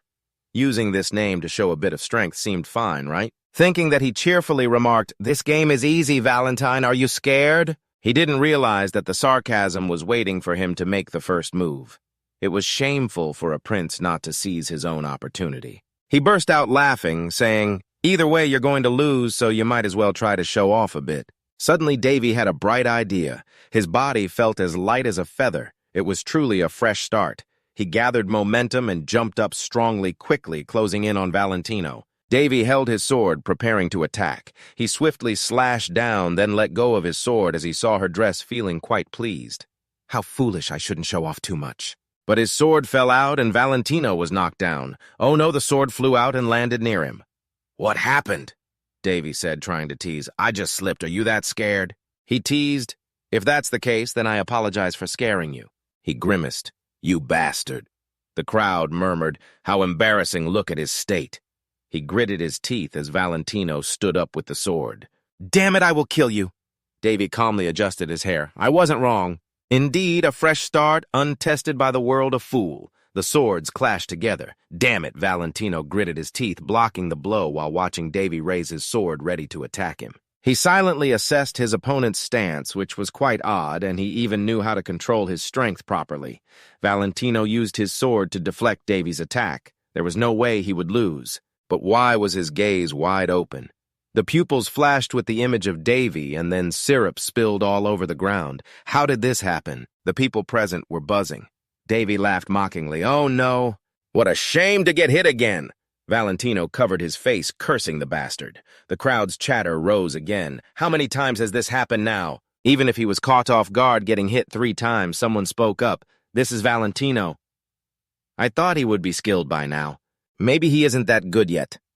Valentino gritted his teeth and punched the ground hard. "Shut up and stop boasting about things you know nothing about." Davy stood there asking, "What's wrong?" He thought to himself, was he blinded by anger? He held the sword in his hand. This was the reason he learned this swordsmanship. Its official name is the drunken sword technique, resembling its name. This style of swinging the sword is like a drunk person. It was invented by a drunkard. The greatest in the Hall of Heroes, Doggo, June, and Harris, were intrigued by it and created the most irregular and brutal swordsmanship style in the world, recalling Davy's childhood when he was learning swordplay. A man spoke up. "Damn it, he created a truly brutal fighting style," then laughed loudly. Davy pondered as he looked at him suddenly. The man said loudly, "That's right. If your opponent isn't someone who deserves to be crushed at the bottom of society, don't use it." Then pointed directly at Davy and continued, "Otherwise, kid, you'll be inhumane and heartless." He frowned, thinking, worry about your own conscience first. Even the two who created it considered this sword style taboo. Why is that? Because its strikes are heavy and sharp. Because it's too powerful, no return to reality. Davy used his sword to pin Valentino's sword to the ground, then he feigned being knocked down by his opponent due to this deceptive and manipulative fighting style. Valentino was helpless in the duel against him. It was a fighting style not aimed at protecting or even killing anyone, but meant to humiliate the opponent in front of others. The fighting style fits its name perfectly. Davy calmly observed him targeting the opponent's openings by dodging attacks and delivering a fatal blow. To be honest, it really is effective. Davy showed no fear as he charged in. The only thing is that this swordsmanship style would truly irritate the opponent as the two swords clashed against each other. Finally, Valentine fell flat on his face. The more people watched, the greater the impact. His expression was full of arrogance, just like now. Davy pretended to be confused, unsure if it was due to his luck or if the opponent was just too weak. That hit sounded painful.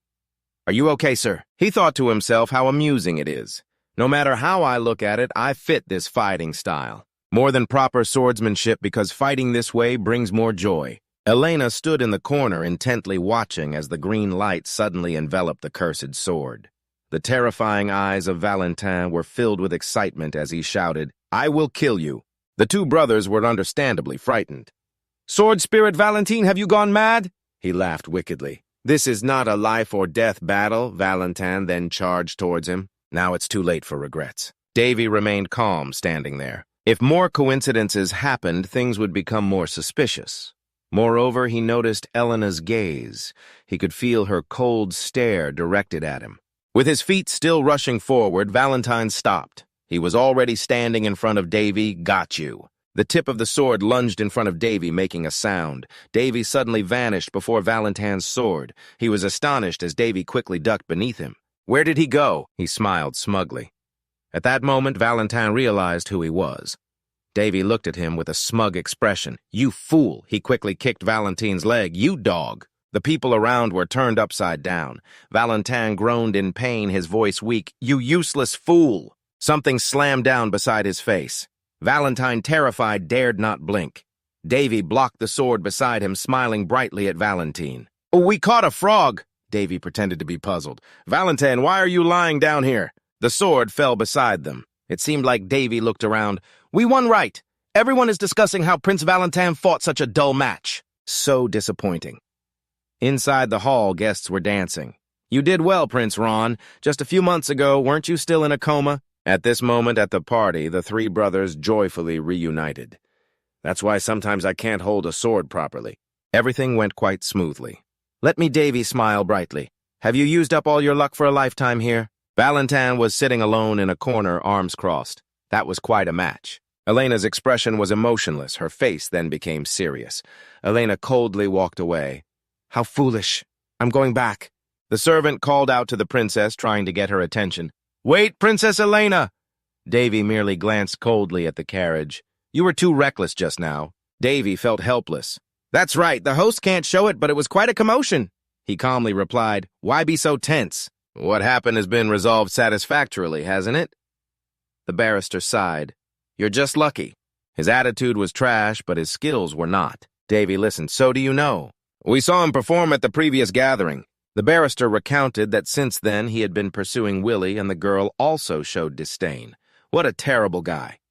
They chatted inside the carriage just as he thought. His plan was very deserving. "And know nothing, he thinks that. You're just lucky, so don't do that again next time." "I hope you will!" Davy immediately pressed on his hand. Barissa screamed in pain. "What terrible strength is that?" "Don't treat him like a patient anymore." He horrifiedly clutched his hand.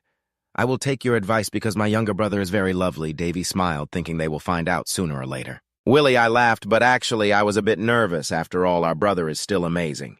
Davy leaned his head against the window, making others let their guard down. And unable to withstand the weight of the attack, he calmly looked out at the scenery outside.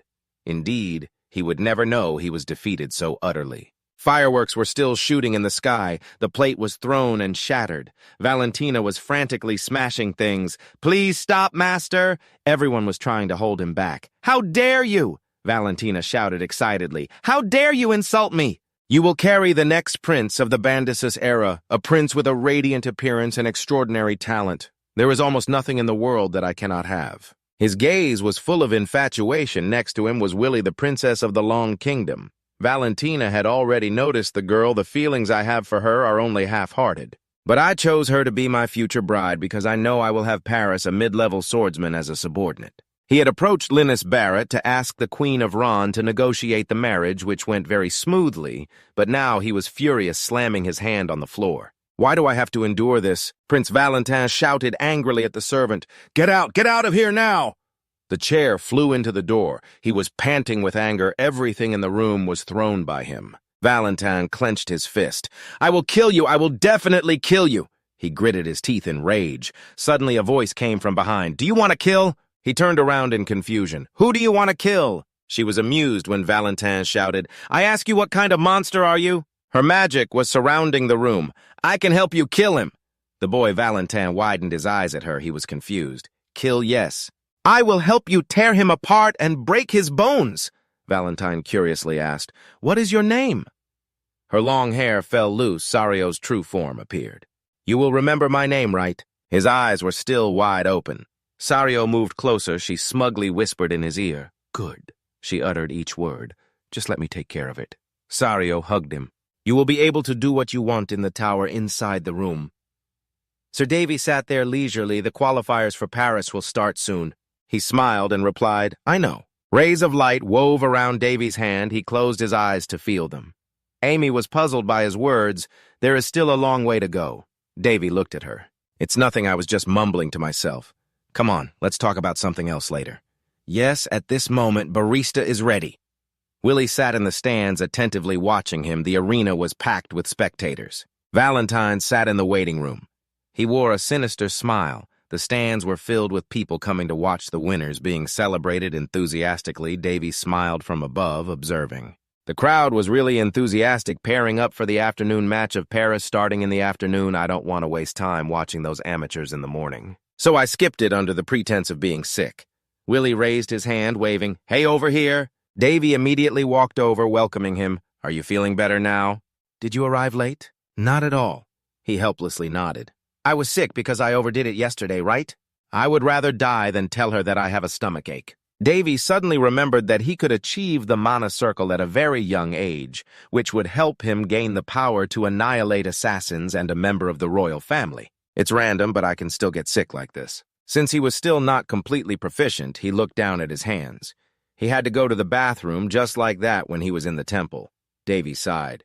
"If it continues like this, then I will have to channel holy energy into my stomach. Look, there he is appearing on the arena floor as Paris." Davy felt a bit satisfied. The match would start soon, and the crowd liked the kid.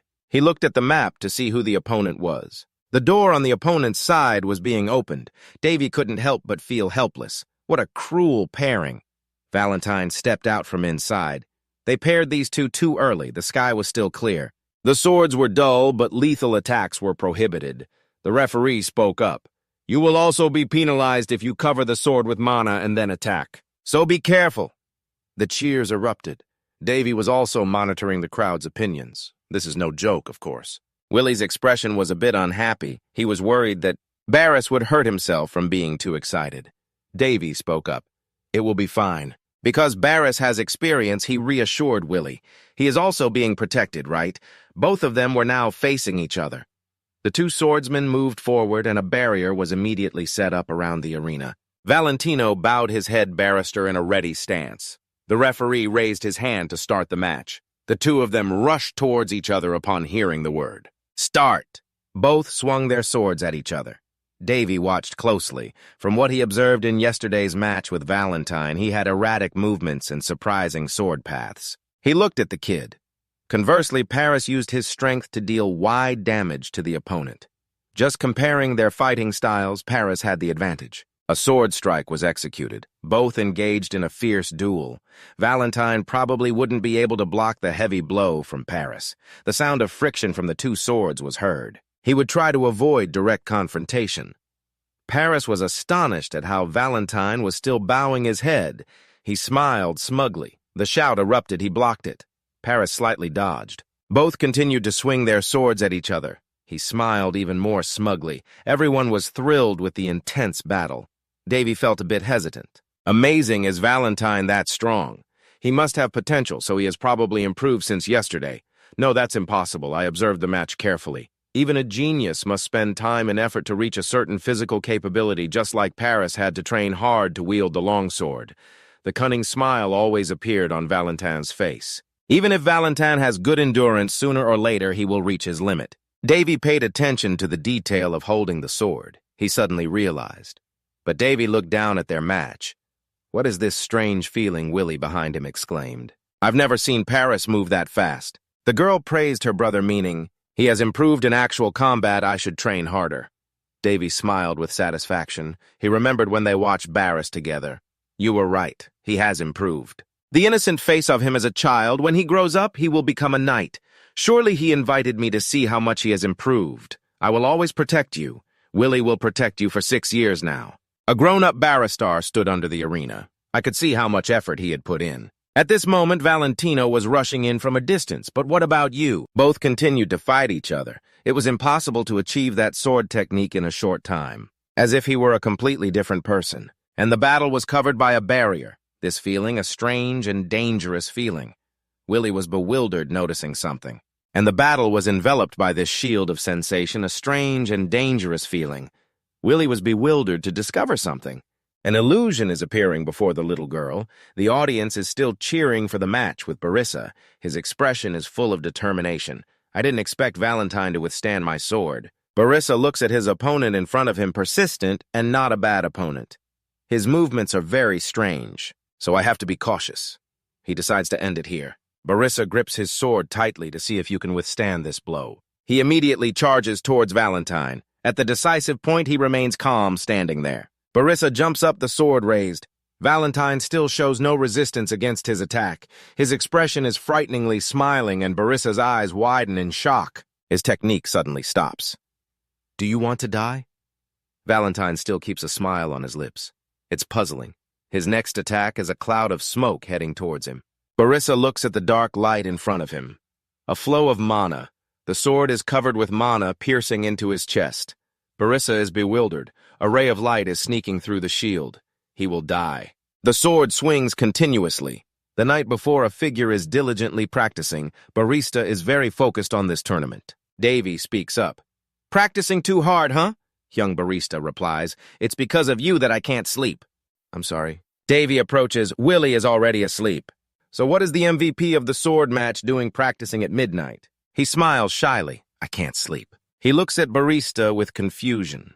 Prince Valentine's eyes are filled with determination. He has defeated him, but I'm still not very satisfied. If you're not satisfied, then what? He is full of confidence. I will defeat him myself. I believe in you, Davy reassures his brother. Don't worry, I will definitely do well. Davy glances at his state. Barissa continues to practice fluid movements without any unnecessary actions. The boy has a very pure and harmonious flow of mana. He thinks to himself, should I help him a bit? He extends his hand. This method could stir public opinion if it were revealed, but since he's my brother, there's nothing to hesitate about. A magic is silently absorbing into his body. Hyung! He places both hands on Barissa's shoulders. Davy speaks up. I will massage you, okay? All right, thank you. Barissa sits down to enjoy it. Okay, and now close your eyes and relax. Open Davy's shop. Davy's magic enters Barissa's body. The mana of one person stimulates the mana of another and mixes them together, forcing them to work. He smiles with satisfaction. It looks easy, but this is a method from another world. It breaks all the rules of this world. Davy remembers hearing about a massage place that is also very skilled. Suddenly, Davy strikes his back. Zola! Bang! Barissa screams in fear. What language is that? Light is flashing from Davy's hand. He opens his eyes wide in shock. The scream echoes. Kea Barissa loses all his strength lying flat on the ground. His magic is spreading through Barissa's body. Good, it's moving very quickly. It won't help you in tomorrow's match, but you can be a little stronger. Davy suddenly thinks, that's right. He continues to strike him. Get up, you'll catch a cold if you sleep here. Barissa's body is trembling. I'll give you some assurance. His voice becomes shaky. I'm so bad. Can't I gently pull you up? If it were Willie, I would have lifted him up already. Don't worry, I care about you. He shouts an order. Now hurry back to your room. If you sleep later than me, I will give you a full-body massage. The barrister ran alongside the seal behind him, which was still clearly visible. At this moment, Davy felt relieved and looked forward to tomorrow. The dark magical beam was rushing towards him. The tip of the sword struck the seal that Davy had made. The sword was immediately deflected away by a barrier surrounding the barrister. The audience was screaming non-stop. He stood frozen, wondering what had just happened. The Prince Valentine's sword was red. He was silent at that moment, and the one kneeling on the ground was Prince Paris Wright. The barrier displayed around him seemed to have something surrounding Prince Paris. It must be a mana shield. The screams echoed in the arena, and the audience was extremely excited. Amazing, the mana shield. Isn't that a skill only high-level swordsmen can use? Look, that idiot did it. Davy had staggered away, blood spewing from the barrister's mouth. Everyone rushed towards him. The match was temporarily paused. Prince Valentine stepped back from Prince Barissa, and the referee shouted angrily, "You have violated the rules of the match and intended to kill your opponent. This action could lead to war." Everyone panicked and rushed to him. "Not only will you be penalized, but our host will also file an official complaint to your country, Vantus." "Wait a moment, there must be some misunderstanding here." "Our country, Vantus, will never." The servant anxiously asked Prince Valentine, "Your Highness, please say something." The servant's neck was tightly gripped. Valentine lifted the servant's body. Prince Valentine Ian had already eliminated the servant blood splattering everywhere, causing panic among the crowd below. The servant's head fell. Prince Valentine has killed someone. Valentine's hands were covered in blood. He smiled with delight. Behind Valentine was a shadow controlling him, and screams erupted throughout the stands. "What is happening?" Everyone was in a panic, running away. "Everyone run." The crowd gathered, wanting to leave through the door. Valentine's mouth was covered in blood. "The prince has gone mad." He started screaming. "Prince Valentine has turned into a monster." Blood began to spill everywhere. "Control him. This must be a dream." "Your Majesty, we cannot take him down with just us here." Everyone inside was worried, calling for help. "Hurry up." Davy remained calm, standing there. Barissa's gaze was dazed. Davy leaned down. "Did you sleep well, little brother?" The competition, Willie, was in his arms. "It's okay, Barris, you did great." He raised his hand. "Can you see me?" Barissa smiled when he saw the light before him. "What do you see?" Davy was confused when he said, "I made an energy shield." Davy smiled gently. The shield surrounded both of them. It was a soul shield, an ultimate shield, created by that very energy, to protect its master from danger. When he was stabbed in the chest, I made sure to set it up in any case. But mostly due to Barris's own maturity, so I feel safer. Barissa lay unconscious in Davy's arms, although it was all thanks to my message. She is only 14 years old. That is something anyone would be proud of, but for her to talk about this after nearly escaping death. I used both hands to mess with Barissa's forehead. She was just too polite. Davy would be cuter if he saw you cry while talking about all that pain. Stop talking like an old man and go to sleep. His heart is still beating strong as Barissa was taken away by the doctor. Inside the stands, it was chaotic. Davy's expression turned cold as Valentine stepped in alone where the bomb was thrown. The explosion rang out and everyone was worried. Is it effective? The veins on his face were bulging. Valentine remained calm, standing there. His face and mouth were covered in blood. People screamed in fear. "Damn it, he's too strong for us. Let's help the audience evacuate first." At that moment, Davy was stepping in. "The shield won't hold much longer." He calmly walked into the chaotic crowd, and everyone was surprised by Davy's appearance, wondering why he was here. When people recognized him, they immediately became worried. "You can't, Prince Davy. It will be very dangerous for you if you get closer." They all warned him. "Please stay away." Willie outside shouted anxiously, "Brother!" The girl helplessly called out as Davy witnessed the scene of Valentine killing the servants. He shouted, "Green, green infection!" Davy felt intrigued. He had changed quite a bit after that night. Valentine, with Davy's sharp eyes, thought, "Now how should I deal with you?" Valentine's body began to convulse. He frantically charged forward. "Stop him! Don't let him get close to the prince!" Only Davy remained calm, standing there. 2 people blocking him were killed by Valentine. He raised his claws towards Davy. At that moment, Willie rushed in. Brother Davy became panicked as Valentine's claws came close to his face. Davy glanced over. No. Willie would also be hurt if he continued. He shouted, "Get away!" A hand from behind grabbed Davy's collar. Elena threw him back. Davy was shocked. "What?" She coldly glared at Davy, Princess Elena, standing in a pool of blood with bodies lying on the floor. Valentine quickly ran away. He kept shouting, "Green, green!" Elena drew her sword, her eyes filled with determination. She swung her sword and charged at Valentine. He screamed, "Green, green!" A tremendous force knocked Valentine away. Davy sat behind, watching his face helpless as he looked at her. "Is my brother okay?" The dust gradually cleared. Elena still gripped her sword tightly, silently observing and waiting. Just for a moment, as the dust settled, Elena suddenly widened her eyes in shock. Unexpectedly, Valentine still stood firm even though the ground beneath him had cracked. He looked up and growled continuously. Right after that, Valentine unleashed his magic to counterattack. Just when he was caught off guard, Elena charged in. She unleashed a series of kicks at Valentine, catching him off guard, and finally delivered a knockout punch that sent Valentine flying high. He could only remain motionless and endure the blows. She glared and continued to kick. Elena jumped and spun, unleashing her final move on Valentine. A loud explosion rang out violently, leaving everyone outside astonished. No way. She calmly landed lightly while Valentine lay unconscious against the rock, not moving at all. Immediately, an announcement rang out. "The princess has won!" They rushed in to capture him. Willie hurriedly pulled Davy's shirt, urging, "Let her handle this and hide." But he still kept his eyes glued to Elena. She has so much energy, Davy thought to himself, realizing she was better than this ragtag group here. However, Elena's expression was a bit strange. She gritted her teeth in anger. The vampire Davy and Willie stared wide-eyed in confusion as Elena suddenly jumped away. "What is happening?" Unexpectedly, she was swinging her sword towards Valentine, who probably sensed it and bared his fangs, growling. Suddenly, Valentine raised his hand right in front of his chest. This was a confusing situation. Oh my, I didn't expect him to stab straight into Elena. She was astonished, her eyes wide in disbelief as Valentine suddenly smirked wickedly. At that moment, a blinding red light emanated from him, preventing everyone from moving.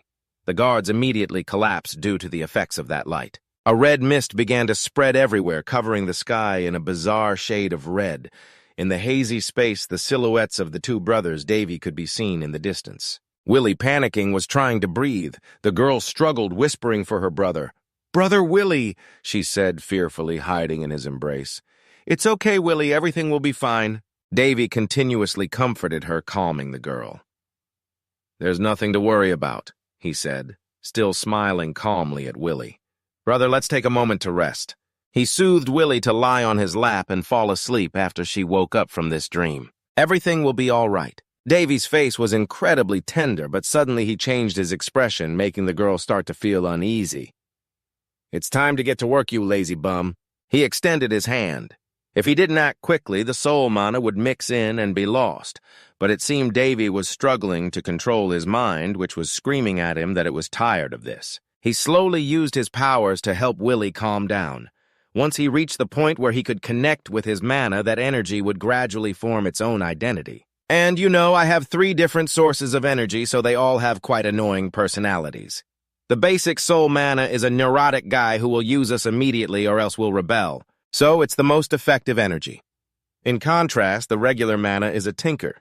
It's hard to deal with on the surface, but once you rely on it, it will work properly. And the last one, the holy energy, is the most stubborn of the 3. Davy gritted his teeth, showing his frustration. The holy energy didn't want to listen at all. "You're the laziest of the bunch. Can't you wake up?" He thought to himself, annoyed. If he didn't cause such a ruckus, it wouldn't budge. After a while, Davy finally sighed in relief. The level 4 holy energy, the radiant blessing, had allowed the girl to fall into a deep sleep. With this, Willie wouldn't have any problems for a while. Davy stood there lamenting. Now that he looked closely, this was quite terrifying. Around him, the guards had completely collapsed. The blood serum of a city full of blood, as its name suggested, was a power that robbed the lives of living beings. To replenish itself in the surrounding area, not only that. Others in the stands were also unconscious. In fact, his current level 4 holy energy was not enough to save everyone in the arena. Anyway, I have no reason to save them. Having finished, Davy turned and left. At least Paris had left here before him, and suddenly a grotesque monster appeared ahead. Now Davy lightly twisted his wrist excitedly, saying, "No one is watching, so I'll take my time." However, Elena was still conscious at that moment. She struggled to breathe, leaning her sword against the ground to hold herself up. She looked up at Davy's back. At this point, Davy had also realized that Elena was still conscious behind him and smiled awkwardly. This was the worst situation. Seeing her still standing was surprising. I didn't expect there would still be someone conscious in the Blood City, even though Elena was struggling to breathe. Elena Jefferson. They didn't call her the master of the divine sword for fun. But Davy still smiled, amused that she was still very beautiful, even though she looked like she was about to die. Again, her beauty caught my attention. Elena frowned, looking up at him. Davy stepped forward, gently placing his arm on her shoulder, and in an instant, Elena seemed to awaken. She panicked, startled, and stepped back. She finally calmed down, but Elena frowned in confusion at him, even though the level of danger had not decreased. The monster in front of her remained still, so Davy quickly turned, raising his hand to signal her. "If not, what then? Get out of the way, wait a minute." Just then, Elena suddenly ran up and grabbed his hand. So Davy quickly turned around, raising his hand to signal her, "If not, then what? Get out of the way." "Wait!" He had just been startled when Elena ran up and grabbed his hand. Wait a minute, she was stunned and shouted, questioning why he was completely fine. The two of them paused and stared at each other. Davy calmly thought to himself that he still believed she understood the situation, and he reassured himself it must be because of a prince. It was strange to be so calm in this situation after just waking up from a coma a few months ago. But then David shrugged and smiled back, saying, "Who knows, let's just let it go." Hearing that Elena pursed her lips in annoyance, "I am your benefactor, you know. So don't hate me, princess." Then she waved her hand, signaling, and Elena, irritated, turned away. Anyway, she stepped aside. She frowned and spoke up.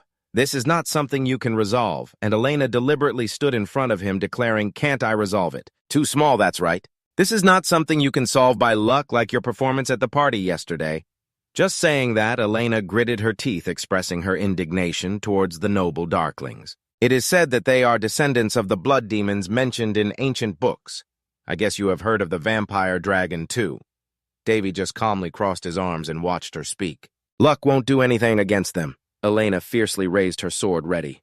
"Someone who can't sense any mana like you will be torn apart immediately, so run away now." Seeing the monster in front of them gradually taking notice of the two, "I think he won't let me go easily." "I will do my best to hold him back," Elena observed tensely. He couldn't take his eyes off her. She was so reliable, Davy thought to himself. However, unlike yesterday, this time felt much more sincere. Elena looked extremely angry at that moment. It was as if she raised her sword high in front of her, facing a lifelong enemy. Images from the past appeared in the palace. The sound of dripping water continuously echoed with someone standing there. There were two figures that looked very strange. The model's eyes were bloodshot, still holding the victim's head. Young Elena had witnessed it firsthand and panicked, causing the little girl to drop her stuffed rabbit to the ground. Drops of blood continued to drip. At that moment, Elena couldn't help but remember vividly, "I have never forgotten a moment since that day." She was not afraid when facing the vampire monster Valentine, who had completely transformed. "I will eliminate all of you down to the root," Elena stood firm, declaring, "until I bid farewell to this world." It suddenly roared. She frowned and watched, but just then, something shot straight at her. "Sorry," a scream echoed, and Elena trembled, collapsing to the ground. "What is happening?" It turned out that Davy had done that. "I don't know why you are so obsessed with vampires, but don't get in my way." He looked at her calmly, smiling like that. Elena was shocked. "What do you mean?" Davy stood in front of her, simply replying, "I don't know, just sit still and enjoy." Then he swung his fist forward at the monster that was also rampaging towards him. But Davy was not panicked. He had been waiting for a long time. "The number of times I've fought in the temple since I got there is hundreds, no. Thousands of monsters were frantically running towards him. If they were vampires, no one in this world understood them better than I do, among the living." It also swung its arm to attack an infected one nourished by blood. It was not a problem. Davy still smiled slightly, bending to block the attack. "I will send you to the next life as many times as you want." When the two sides collided, he just needed to flick his hand lightly and the monster was sent flying. "It seemed like you still hadn't learned anything despite losing to me yesterday." It was astonished and turned its head back. Davy wasn't done yet and began to activate his powers. "It's my turn now. Let the monster self-destruct." He reached out and struck straight at its chest, not expecting that Davy was strong enough to pierce through the monster's body with his bare hands, causing it to be severely injured. With just one blow, it was sent flying hard backward. Elena was stunned, unable to believe what she was witnessing, exclaiming in shock, "No way!" At this moment, the monster was knocked out and stuck in the wall, while Elena was still in shock, witnessing the scene of the giant statue being destroyed by the force. "Unbelievable. What kind of monster is that?" Davy calmly spoke up, finally feeling relieved. She just sat there, stunned. Elena thought to herself, could this really happen? She looked up at an infected being that even knights, wizards, and their swords couldn't stop being defeated by an ordinary human.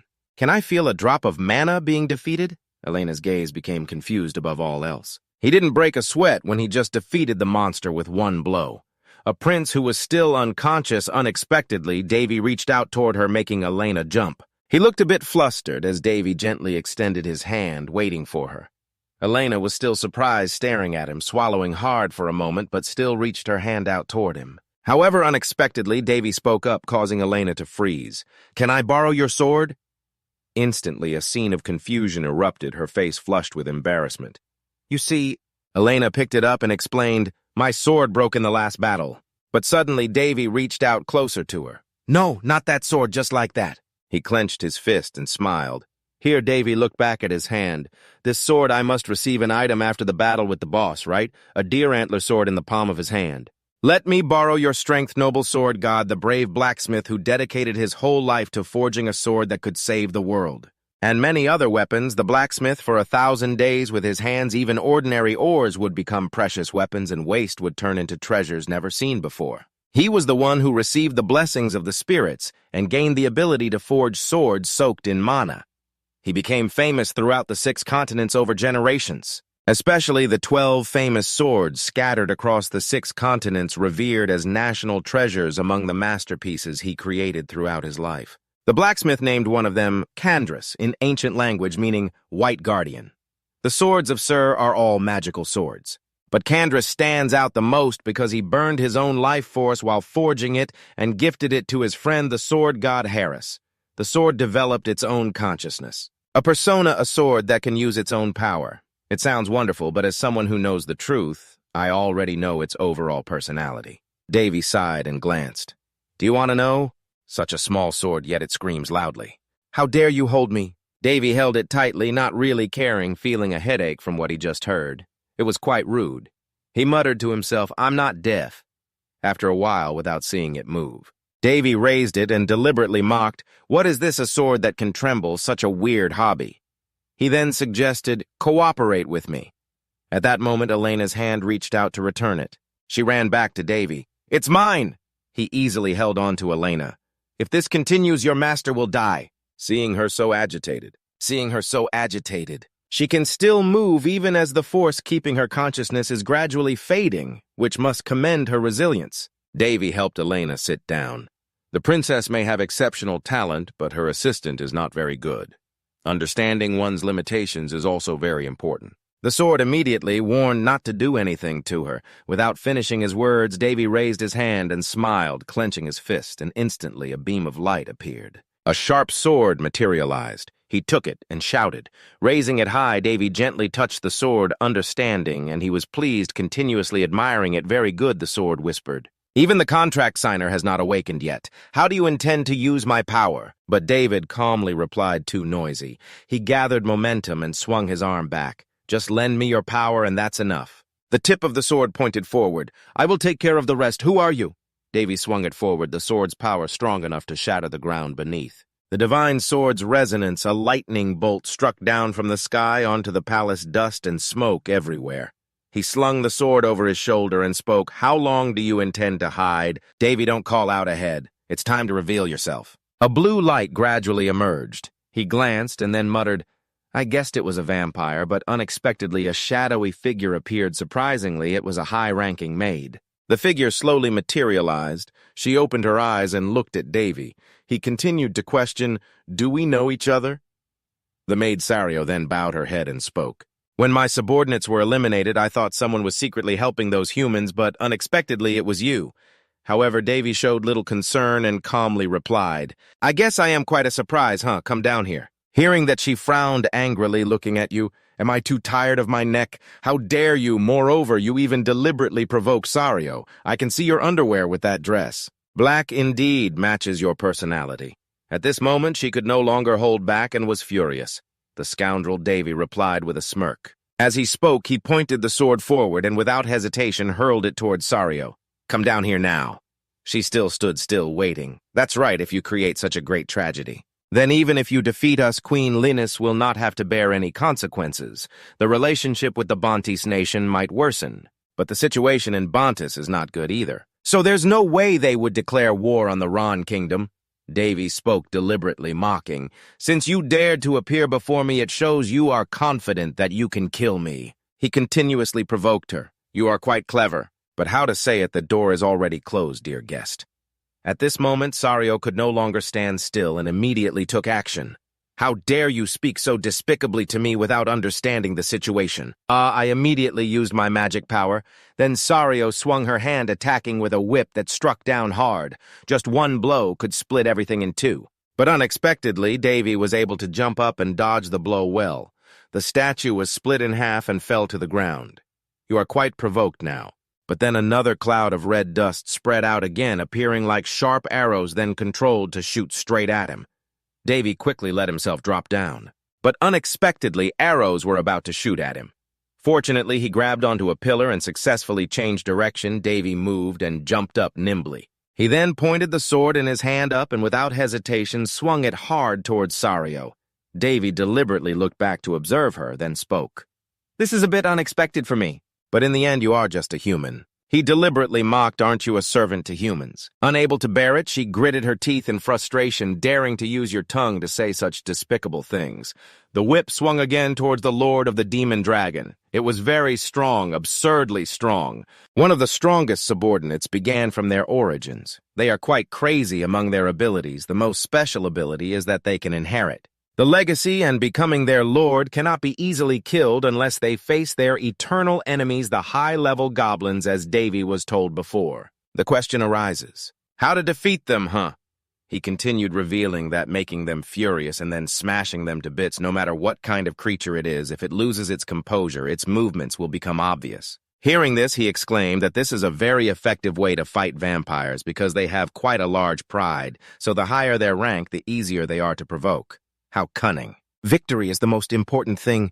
That is what the sword god told me before returning to Mother Earth, back to where Elena was, as if she were in a trance sitting there. And it seems that the kingdom of Fallon also has a bit of faith in Harris. I wonder what would happen if they knew him in real life, but then suddenly an attack struck. Davy quickly jumped up to dodge, then he firmly planted his foot on the ground to gain momentum. Davy leaped, slashing continuously, countering with strength, quickly rushing towards her. Sario glanced at the side, the light flashed dazzlingly, and he smirked. A blood sword. She is a vampire count.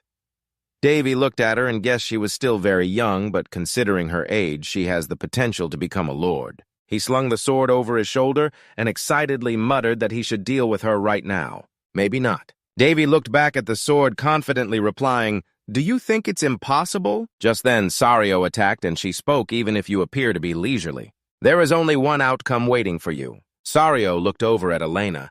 Even the girl who received the sword from the sword god and his technique had been defeated. She confidently threatened, "If you want to die in peace, then stand still and accept the punishment meant for you." The prince here, as soon as he finished speaking, a loud explosion rang out again. Davy successfully dodged to the side, smirking knowingly from behind her. Davy jumped up, getting closer. But Sario had also noticed and turned around foolishly, but he had stepped on the whip to gain momentum. She continuously lashed the whip, attacking back.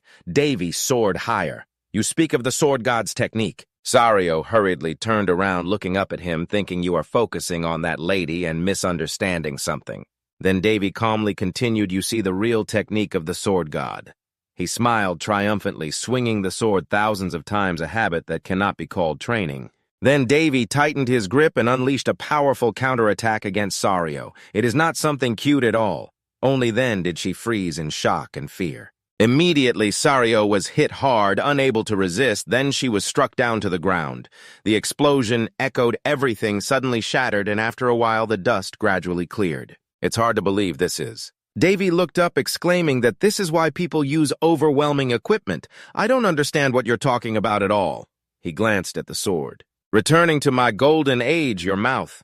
Then Davy did not hesitate and ran straight ahead. "It seems you are very excited to be materialized. For the first time in thousands of years, huh? But calm down a bit. What are you? How can you freely use my power?" The sword spoke incessantly. "Above all, you talk as if you have known me for a long time. Just follow the agreement. We don't need to recount each other's past, do we?" "What are you talking about?" I can only sigh helplessly. "It won't believe me if I say that I am actually the disciple of your first master.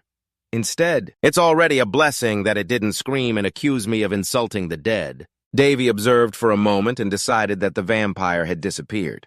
Let her be. In this situation, chasing after her wouldn't be wise, but the red stone was still hovering above. He smiled, noticing the bloodstone.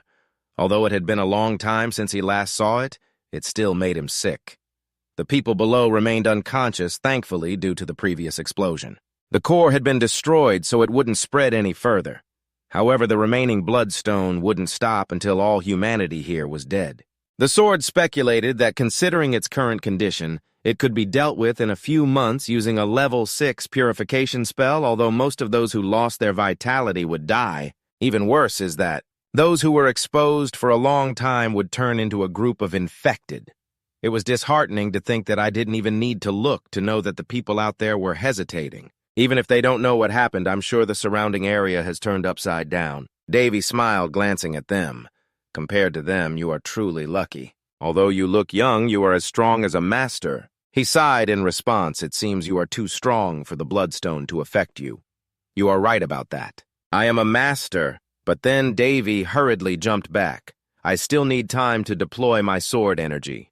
The reason I am strong is that I do not accumulate. Experience like those who grow stronger bit by bit. A master can reach that level due to knowledge and training, all thanks to that wonderful stimulant that made me this strong. The sword suddenly trembled. Wait a minute, what are you? It couldn't help but shout, what is this monster with such a terrifying amount of mana? Hearing that Davy just chuckled lightly, the most important thing is the soul mana and holy energy.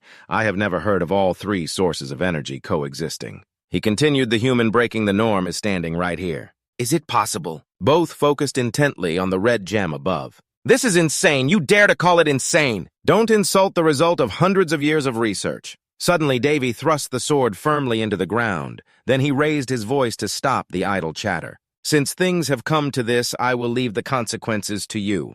The sword was a bit surprised by the current power, so I cannot handle this situation. What are you talking about? Davy smirked, implying that he was saying to clean up this mess. Thus both remained silent for a while. I do not intend to sacrifice myself to save a stranger. But if this helps me recover, I would be glad to use them as stepping stones to activate my frozen source of power.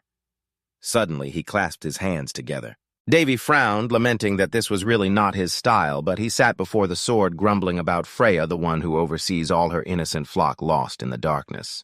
And not finding the way back to Davy felt like praying for guidance, if not for anything else. I hope you can personally resolve this matter, but I know that you cannot do that. The sword also seems confused about what kind of prayer this is. To be honest, the energy of the deity is a bit stubborn. It is influenced by Miss Daphne.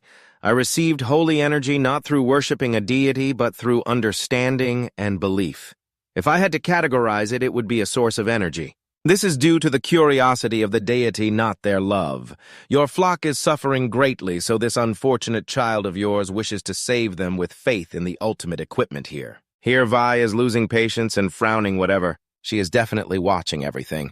I am going to use it now. So remember to allow me, okay? The sword has just responded to me. Surely the gods will answer your ridiculous prayers. So I winked intentionally. It seems you do not understand the gods, do you? Does the church know that devoted believers only use their mouths to pray?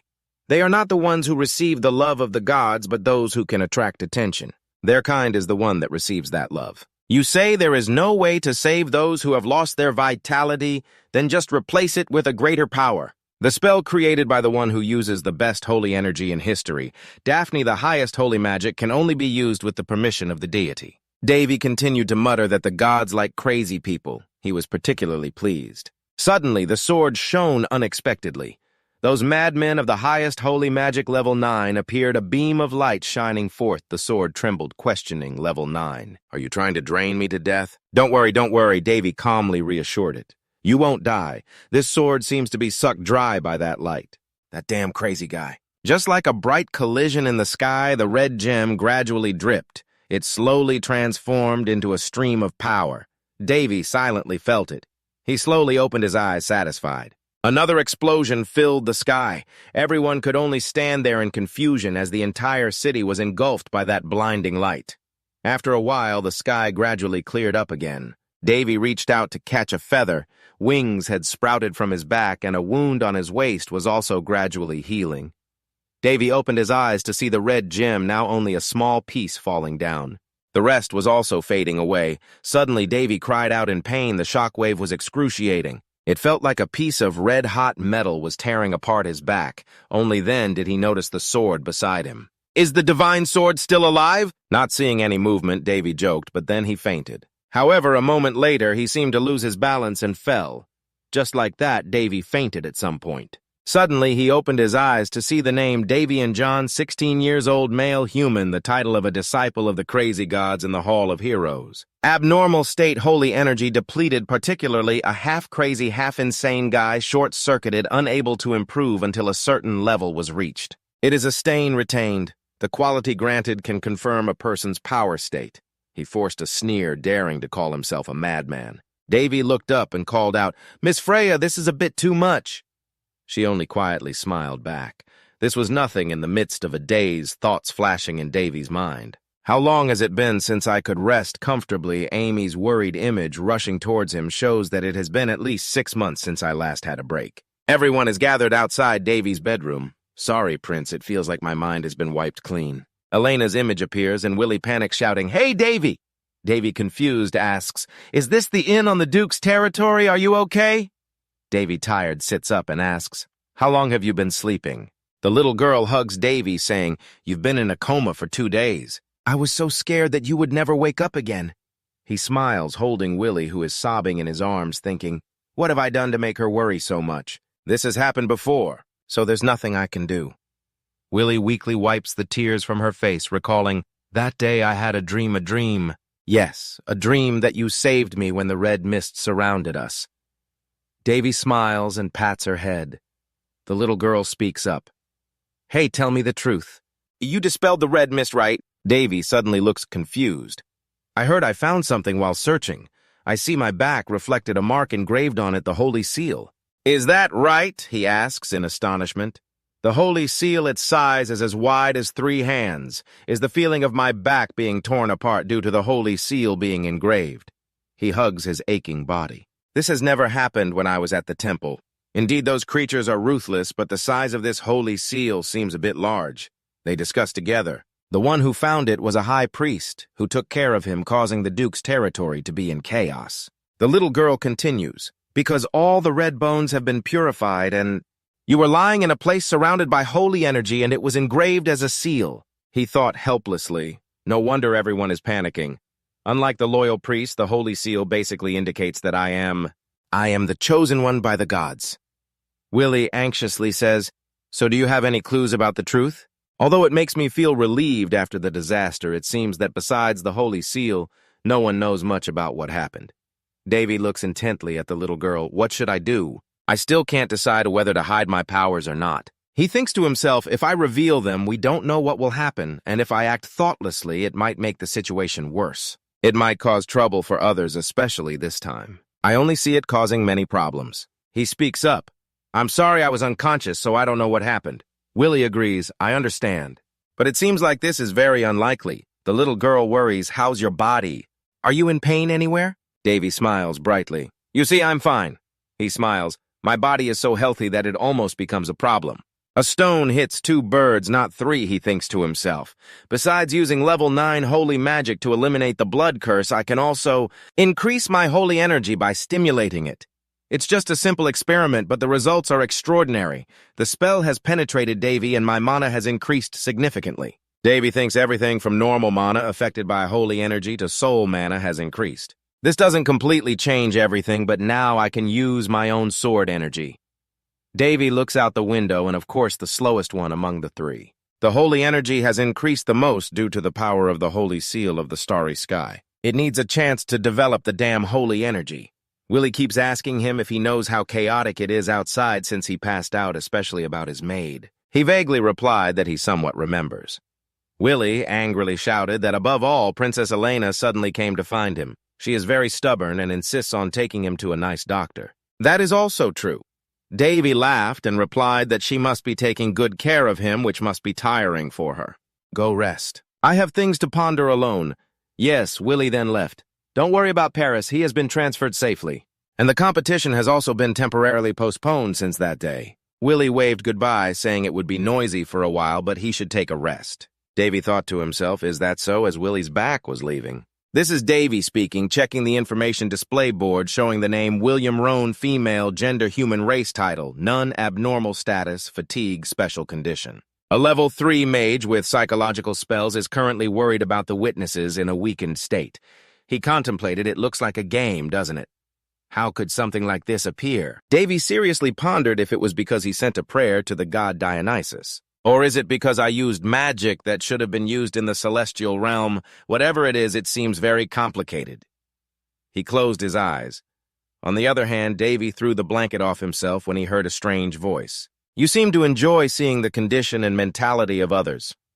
He looked into the empty space in the room. Davy's face was confused. Where did this voice come from? A dark, magical ray was flying around the room. Someone. You dare to hide and approach me? I don't know who the hell you are, but I will catch you immediately. A voice came from behind him. I am here. The small figure appeared under the bed, suddenly showing up to look at him. I was a bit shocked when my seal was accidentally broken, but if it is the will of God, then I will accept it. Inside the palm tree forest, it is drawn on the pages. I didn't know you also had the soul of an artist. Davy was observing Hareshi's painting. Who is he painting? The kid thought it looked like something. He seriously commented, let's see. 2 exquisite hooks on the head and red eyes like Junie Bu. Is it a demon? He chuckled with delight. Just based on its beauty, I think it is a high-level species. You must be the only one calling its horns hooks. Both happily chatted together. That's right. This is a demon. What made him decide to paint a portrait of a demon? Drink up, pour it out, raise the glass. Looking closely, it seems he is impressed with her right. Harley Quinn lowered her head. She is very beautiful, isn't she? She is much stronger than those crazy girls having fun over there. Davy looked at him in confusion. I have painted her so many times that she has been etched deep in my memory. Her name is Percy. About her life, when she still looked like a human, I adopted her and personally taught her swordsmanship, just like what is recorded in the legends. He decided to end the Great War himself. I personally slashed and sealed her in my sword, the demon lord of the abyss. Her name is Persok von Palan. Davy couldn't help but be surprised. Demon Lord Persok. Davy's face was confused. I see you know a lot about me. Persok smiled with delight. Just as expected, my eyes did not deceive me. The small figure was just enough for Davy to see. What are you thinking, Davy? She yelled, too small. Bo Suk is tightly bound, hanging on a rope. You are indeed a rough boy, unlike you. I have no interest in things like this. Davy seriously replied, do we really look like we're just playing around right now? She smiled mischievously. Isn't this the first time we've met? There's no way we could have any animosity. Let go of me, Berserk, can't you? I've already told you I don't like it this way. Her eyes sparkled in this crude posture.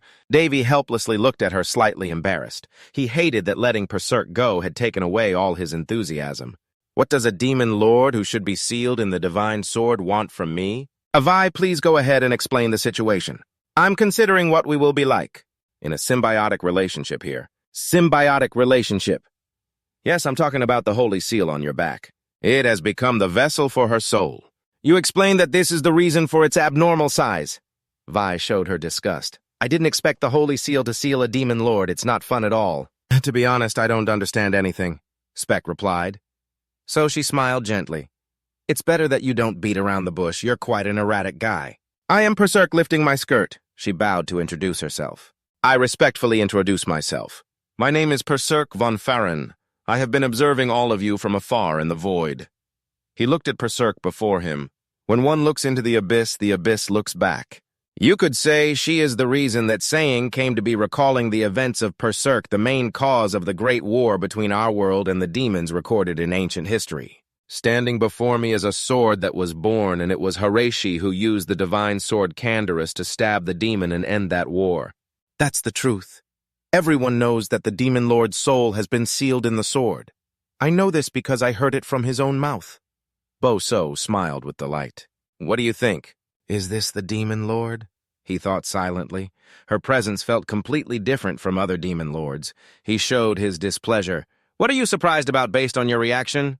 It seems you already know I am sealed. I never thought you would still have consciousness all this time.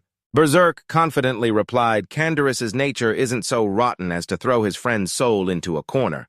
Right, she continued. If I had known it would turn out this way, I had already said my goodbyes. Davy listened intently. She wasn't entirely dismissing the issue of character. I will clarify. Persok said that by the will of God I was transferred from Canderous to you. The will of God? What is that? Davy asked, seriously crossing his arms. Isn't there a more reasonable explanation?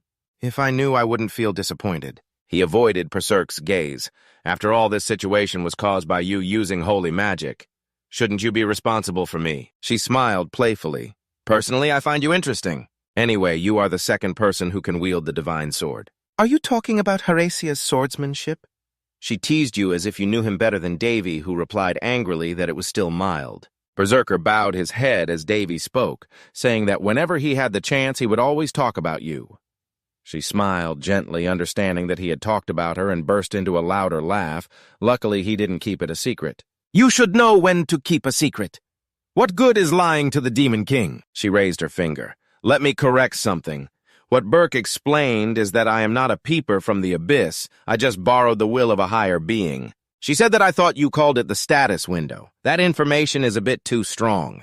Isn't that the will of a higher being?" Assuming I think humans call it the Great Lord, Davy laughed helplessly, unable to believe that this will of a higher being was used in such a way, like being half mad. "And you respect your older brother seriously.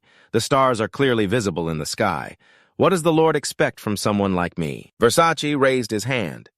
"Since it has come to this, moving house isn't a bad idea. I'm sure you can let me see this world more than when I was with you. Candorous to let you see the world." Both continued their conversation.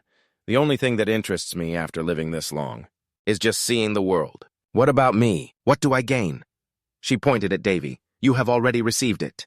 "I'm talking about my power," she explained. "It's like the game you used to play in your past life. You can gain more skills." Davy smiled awkwardly. She even remembered her past life, suddenly tossing her hair. "This deal is quite good, isn't it?" She raised her hand towards Davy. "I'm looking forward to it." He thought to himself about the little hand of the Demon King. "To be honest, the power of Berserk is very tempting." Davy sighed helplessly. "Do I have the right to choose?" Both successfully confirmed each other. "Let's try to get along." It seems that when Berserker smiled with delight, I accidentally met someone. Maybe I can share my secrets now. An event took place at the palace a few days after the attack on Duke Phillips. The event that was supposed to occur due to the Great Swordsmanship Tournament has turned into a celebration of the appearance of the Holy Seal. After the surprise attack, of course, I became the center of attention because I was the one who possessed that Holy Seal.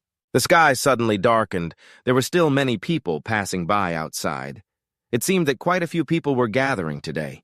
You watched outside the window. The famous boy must be quite tired, right? Isn't it better to tell them the truth? No one died. Isn't that enough? I have no intention of doing that, Davy complained tiredly beside him. Most came here just to see the Holy Seal. Indeed, they see it as evidence that someone has received the Lord's love. He said that even in my eyes it looks like a manifestation of darkness. Please don't talk about scary things like that.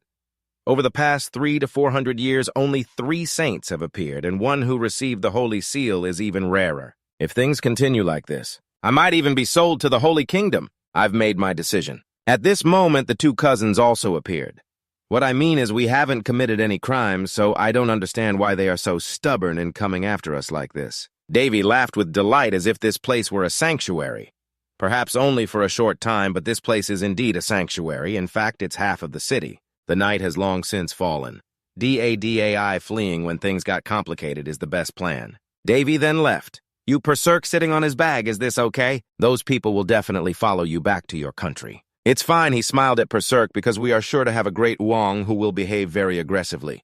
Elena over here is also confused. Did he really flee? She angrily slammed the table. "How can you say things like fleeing? Answer my question." Linda Elena gritted her teeth in anger. "You just said that bastard fled." "Right, he not only left a mess for me, but also created misunderstandings and rumors, and fled with his sister. When we sent people, they had already—" She shouted excitedly. "He said in a critical situation, I dealt with the enemy after being awakened by my divine sword, and the reason the Holy Seal appeared is due to the hidden power of the divine sword." How can Princess Elena be so agitated? She stood up, ranting. She was crazily destroying everything around her. It was all unbelievable nonsense. "Your Highness, please watch your words." The servant helplessly tried to stop Elena. "It has been over 15 minutes since I served the princess, and I don't know if everyone knows that Elena is still screaming in anger. This is the true face of the icy princess in the rumors of the foreign empire, a headstrong and aggressive girl." Elena then ordered the guards to prepare for departure. The screams echoed far outside. Immediately, Davy calmly said, "I can't make a scene like this without preparation." The opinion of the leading nobles, headed by Duke Barissa, has a significant influence on the kingdom. Unlike Queen Linus, he thought to himself, it takes too long to eliminate them all at once. That's why Queen Linus is so arrogant, and we can't punish them thoughtlessly. But the carriage is moving through the forest. It's fine, I've come up with a solution. Let's return to the palace. You did well, Barissa, bowing. You have no reason to excuse yourself. It's not your fault, and China comforted him. It's the fault of the Bonte's kingdom for being so blatant in front of the Alliance. You just need to return safely. And Davy has also met him. I heard you received the Holy Seal even though you didn't deserve it, but you have gained the interest of the Lord. That's wonderful. Linus Barrett was currently suppressing her anger. Do you think so? Queen, yes, this is very good news. Her eyes widened in shock when Chinese asked. Really, her voice trembled. Of course, Linus Barrett angrily cursed that bastard. But the blessing of the son is also the blessing of the mother. I really enjoy watching your excellent acting skills. He continued. Duke Barrietta, this is something we cannot take lightly. Let's write a petition along with a strong complaint to the Alliance. I understand. He looked at them. You must be tired after a long journey. Go rest. Yes, Your Majesty. Chinese suddenly called Davy. He invited him to stay for a bit. 2 cups of tea were placed on the table. It has been half a year since Davy spoke up. Half a year since you woke up. And Your Majesty has never summoned me. This is the first time he looked at Davy. Do you hold a grudge against me? There is no reason to lie at all. Davy's voice was full of resentment, and he had nothing left to say since the two of them had talked together in the room. The head butler is watching over you. So you know you have a very good intuition as you pick up the teacup. It seems we were right. Davy looked at him in confusion. No parent would not notice their child's changes. Of course I noticed Davy changed after the coma, even though I do not deserve to be called a father. He continued to ask if you have wanted to see me during this time. Davy replied, I have thought for a while, so I remain calm. I just want to ask one thing. The memories of that time flooded back, Your Majesty. Davy knelt down and begged him, please help me save the Queen. Didn't you already know her condition? He firmly refused, despite Davy's pleading and crying. It is not a plague, it is poison. Your Majesty, Chinus angrily shouted, enough. What are you doing? Take the prince outside. He could not help but plead no. Please reveal the truth. Davy's hands clawed at the ground. His screams echoed throughout the room. Your Majesty. Davy looked up at the ceiling. 4 years have passed, and when I turned 9, I discovered who killed my mother, but the king kept avoiding that topic. Using her illness as an excuse, the scratches made by his hands still felt like how it was to abandon the Queen, the one you once loved, seeing his silence. China's called out to Davy. He interjected, Your Majesty chose the kingdom over the Queen. You let her go for the stability of the kingdom and even remarried the enemy. Davy was disgusted to hear the excuses from his mouth. Don't blame her. It's all because I have no interest in hearing about your love affairs. He questioned his father. I just want to know if you are truly heartless. Even though I have lived for 1,000 years, a moment can become a memory. Even when she was poisoned to death, the Queen only spoke about you, even though my feelings have become numb. The memories of those days still linger like a scar, and then she died while saying sorry. China's continued to defend himself. I want to know how he truly feels. Be a king here, bowing my head. I could not be a good king or a good father. I lack both knowledge and power. A king is not someone who can do everything. A king must make choices that others cannot understand. His mood worsened. So forge yourself and become stronger so that no one can stop you. China's unwavering gaze looked at him. That is my answer. Davy still bowed his head, he thought to himself. It seems you have not completely forgotten your mother, Your Majesty. He angrily retorted, what an irresponsible bastard. People say children often resemble their parents, but not me. If your father abandoned the family for the ideals of the kingdom, and if being a king must be like that, he could only remain silent before Davy's harsh words.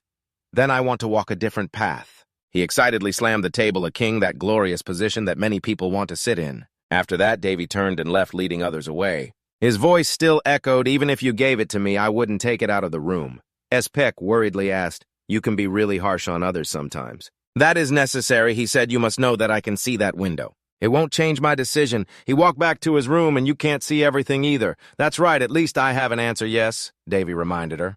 My friend will go to sleep, so don't let anyone in, okay? Yes, Your Highness, have a good sleep. I will step through the curtain now, shall we go? Davy excitedly stood in the hallway, heading down to the rabbit hole. Meanwhile, Sari has gone missing in the kingdom of Ron Din, the estate of the Black Moon Society. The servant reported that yes, she left no trace at all, unlike the assassins before her. She is missing too. How did he become so rich? They were sent to assassinate Prince David, Prince Paris, and Princess Willie of the Kingdom of John, the Black Moon Society branch chief. The members of the Black Moon Society were also anxious. The headquarters sent an A-level messenger, but it was of no use. The guy with the hat spoke up. If you don't want to die, watch your mouth. Her identity has become vague, and now she has disappeared, not to mention that the headquarters sent her here. Don't you find that suspicious? He tightly squeezed the walnuts in her hand. Not only has she disappeared, but the princess and prince are still alive at this moment. Witnessing the true power of an A-level member is not bad. After that, the guy with the hat left. The target has been designated. I will bring back Sari's head along with their corpses. I will show you what it means to be the best assassin in the kingdom. The walnuts were crushed underfoot. The true power of an A-level branch chief is quietly infuriating. Is it really okay to send him like this? Your baseless confidence will only bring death. Let it go. He said she not only carries the title of A-level, but her skills are second to none. No one is number one. Most of the messengers have recognized Sario's sinister gaze. This woman is very dangerous. The branch chief trembled in fear, so just thinking about her failing the assassination and going missing is an unusual case. He suddenly ordered to clean up a bit and leave as soon as possible. He pressed the emergency button. Why is no one coming? The branch chief's face was sweating from fear. Suddenly he stood up. No, the branch chief's complexion worsened. It won't help to scream your Ophira, no matter how much you hold my hand right now. Davy pressed his head down onto the table. He was too strong. Who sent you? I will also be the branch chief. He glanced over. Was it the Laxo Society or the Guild of Families? Even if it were, they couldn't wipe out the entire Black Moon branch in one morning. Or there is only one possibility left. The headquarters sent you here. Davy coldly replied, Do you want to live? The branch chief's face was panicked. Perhaps I will let you live if you provide me with some information. His voice was awkward. You are a client. If you just want information, it can go through the process. It's not the kind of information that can be bought. The branch chief became even more tense. Go ahead, I will tell you anything you want. Really? He then released the branch chief. You have been generous, so I will accept. He cursed silently. Damn it, I don't need much. Davy listed a series of things he needed. Give me the list of every noble loyal to Duke Varietta and every record of their embezzlement. He was excited, turning to the information that the Duke had gathered to lure others just around here, right? You are the monster. All right. Davy pointed at his head in silence. The guy was even more terrified. I will die! Sweat kept pouring down nonstop. Davy warned, You don't need another warning, do you, a master assassin, huh? He calmly replied, Detecting lies is my specialty, so don't try to fool me. The branch chief groaned in fear, although it depends on how you do it. How can a master assassin be in this tiny kingdom? He curiously asked, So what will you do with the records that were brought out? I know it's not easy. Davy sat on the rooftop examining the records he had just obtained. This is all trash. There will be some fake names and unnecessary information to mislead us. The real information must be hidden in another office next door, so that's why it's a rabbit hole. If we gather all the information, we can eliminate the noble factions. She thinks there will be a massacre. Davy said we won't kill them all. We have to play fair. What do you mean? She suddenly realized. Even if they are nobles, they do not stand above the law. SPEC shared his insights. He was the personal knight of the queen when she was alive. He was one of the 3 swordmasters of the kingdom. The Marquis Belches. He was astonished when reading the letter. This is Belches. He rushed out of the butler's room, shouting anxiously, Who gave you this letter? This is how I will eliminate the Duke of Paris's subordinates. Espec asked Davy if today's concept was the visitor at midnight. Where did you learn that phrase? He glanced at Persoc. Can I ask you something? What is it? She smiled at Davy, suddenly asking, What do you desire? You already know why. Ask, I want to hear you say it. Davy raised his hand, of course. He looked at the city before him. I want to fix my family, have a warm support and a full belly without worrying about anything. I want to live a long and healthy life. Then Speak teased that royal life must be quite difficult. But haven't you lived like that already? She laughed. Does it look like that? Not at all, you understand. This is Vi. I am sure that the kingdom will be stronger with a small land owned by the royal family. I will move there, live a peaceful life, and do what I want. A beautiful city at night. I must use my knowledge from my past life somewhere. What do you think? A high-tech city of the 6th district? Your plan is too vague. Then Spec asked, What about revenge? Revenge is just a part of the process, not my goal. What will happen after I take revenge? I have to continue living. She continued to be curious, isn't it, to seize the throne and change the country for the better. A king cannot live a leisurely life. What about your palace? Davy confidently replied that I have already thought of a way. We also don't need to continue living there. His eyes were filled with enthusiasm. I will dream of Davy's greatest wish to build a place to return to in the morning at the royal palace. Your Majesty, you are the owner of the Holy Seal. Prince Davy is the blessing and pride of this kingdom. Linus Barrett expressed such great merit. She smugly stated her opinion, why not reward him? Chinese was surprised by her suggestion, a reward. Earlier, Prince Davy was granted a piece of land. Now it may have recovered. I think there is no greater reward than taking him to that land. This way, he can contribute more to our country. Everyone around began to gossip about why the Queen suddenly praised the prince. Unexpectedly, she complimented Prince Linus Barrett, who overheard the gossip and felt a surge of resentment. I hate having to do this. She thought to herself that the assassination had failed, and her best tool, sorry, was missing. If that bastard just returned normally, I could say he lost his memory and imprison him. But because of that damn seal, everything has become complicated. Linus Barrett tightened his grip on the fan in his hand. Now is not the time to think about that. She gritted her teeth in anger.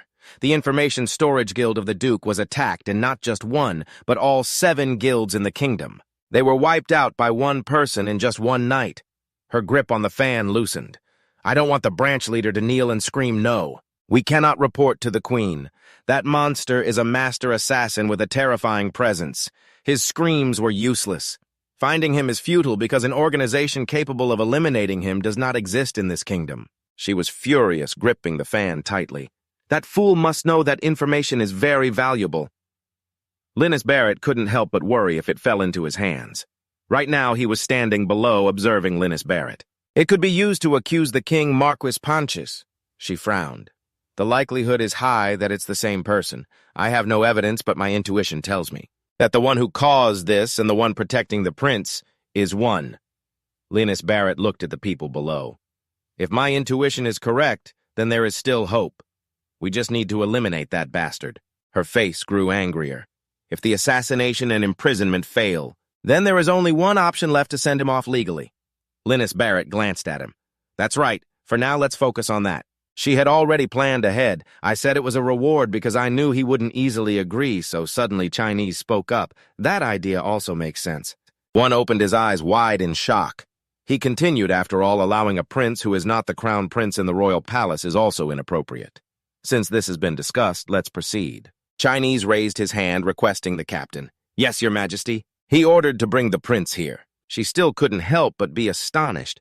What is this guy thinking? Davy calmly walked in. He had anticipated this. He stood before the two of them. He realized he was a ticking time bomb, so he must have decided he could no longer stay in the palace. Go ahead, Chinese expressed. To the land you have been granted and develop it. Prove your worth. Davy bowed and replied. I obey. Spectre beside him spoke up. It seems he is worried his son will go too far. I don't care. The two of them are talking privately. Anyway, you know that even if he doesn't order it, I will leave on my own. I have finished what I needed to do. So there's no need to stay here any longer.